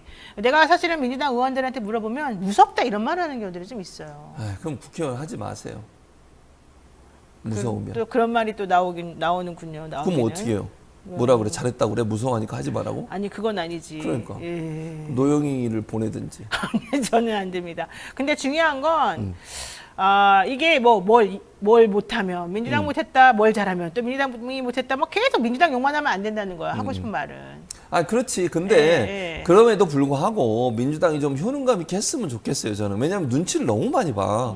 그러니까 예를 들면 그게 검찰 캐비넷 때문에 그럴까요? 뭐 그럴 수도 있고 또는 뭐 이제 본인의 어떤 정치적 그 이해관계 이런 부분이 저는 있다고 보거든요. 네. 그러니까 아까 제가 친명 비명을 얘기했는데 네. 개혁적인 성향이 있는 사람들 뒤에서 자꾸 욕하고 손가락질하고 하는 의원들이 있어요. 네. 그러면 안 된다고 저는 보거든요. 맞아요. 아니 검사 탄핵하자. 예를 들면 한동훈 탄핵하자. 이런 얘기 주장하는 사람에 대해서 왜 그런 얘기하냐 이러면서 뒤에서 뭐라고 해. 그렇죠. 그런 사람들이 맞는 겁니까 대체? 그렇죠. 아니 국회의원을 하라고 국민들이 보내줄 때는 정말 개혁적인 일을 하라고 보내준 거고 지금처럼 이렇게 행정부가 그냥 뭐 폭주하는 기관차 같잖아요. 그럼 국민들이 볼 때는 이거 좀 막아야 된다라는 생각이 있을 텐데 그런 부분에 대해서 전혀 활동을 안 하고 있는 부분에 대해서 실망감을 얘기하는 거예요. 그렇죠. 당연히 저는 국민적 비판이 있으면 국회는 겸허하게 받아들이고 민주당도 기분 나빠도 받아들여야 한다고 생각해요. 당원의 뜻이 뭔지를 잘 확인하셔서 네. 그렇게 행동하시기 바랍니다. 알겠습니다. 자, 이거 하나만 여쭤보고 예. 정리하겠습니다. 아이고, 벌써 시간 다 됐네. 이동관 후보자에 이어서 류희림 방통심의원, 박누왕 TBS 이사장 등이 지금 언론계를 복귀해서 결과적으로는 MB정부 때 언론의 독립성을 침해했던 인물들이 몽땅 다 다시 들어오고 있어요. 예. 자, 이거 해결되겠습니까?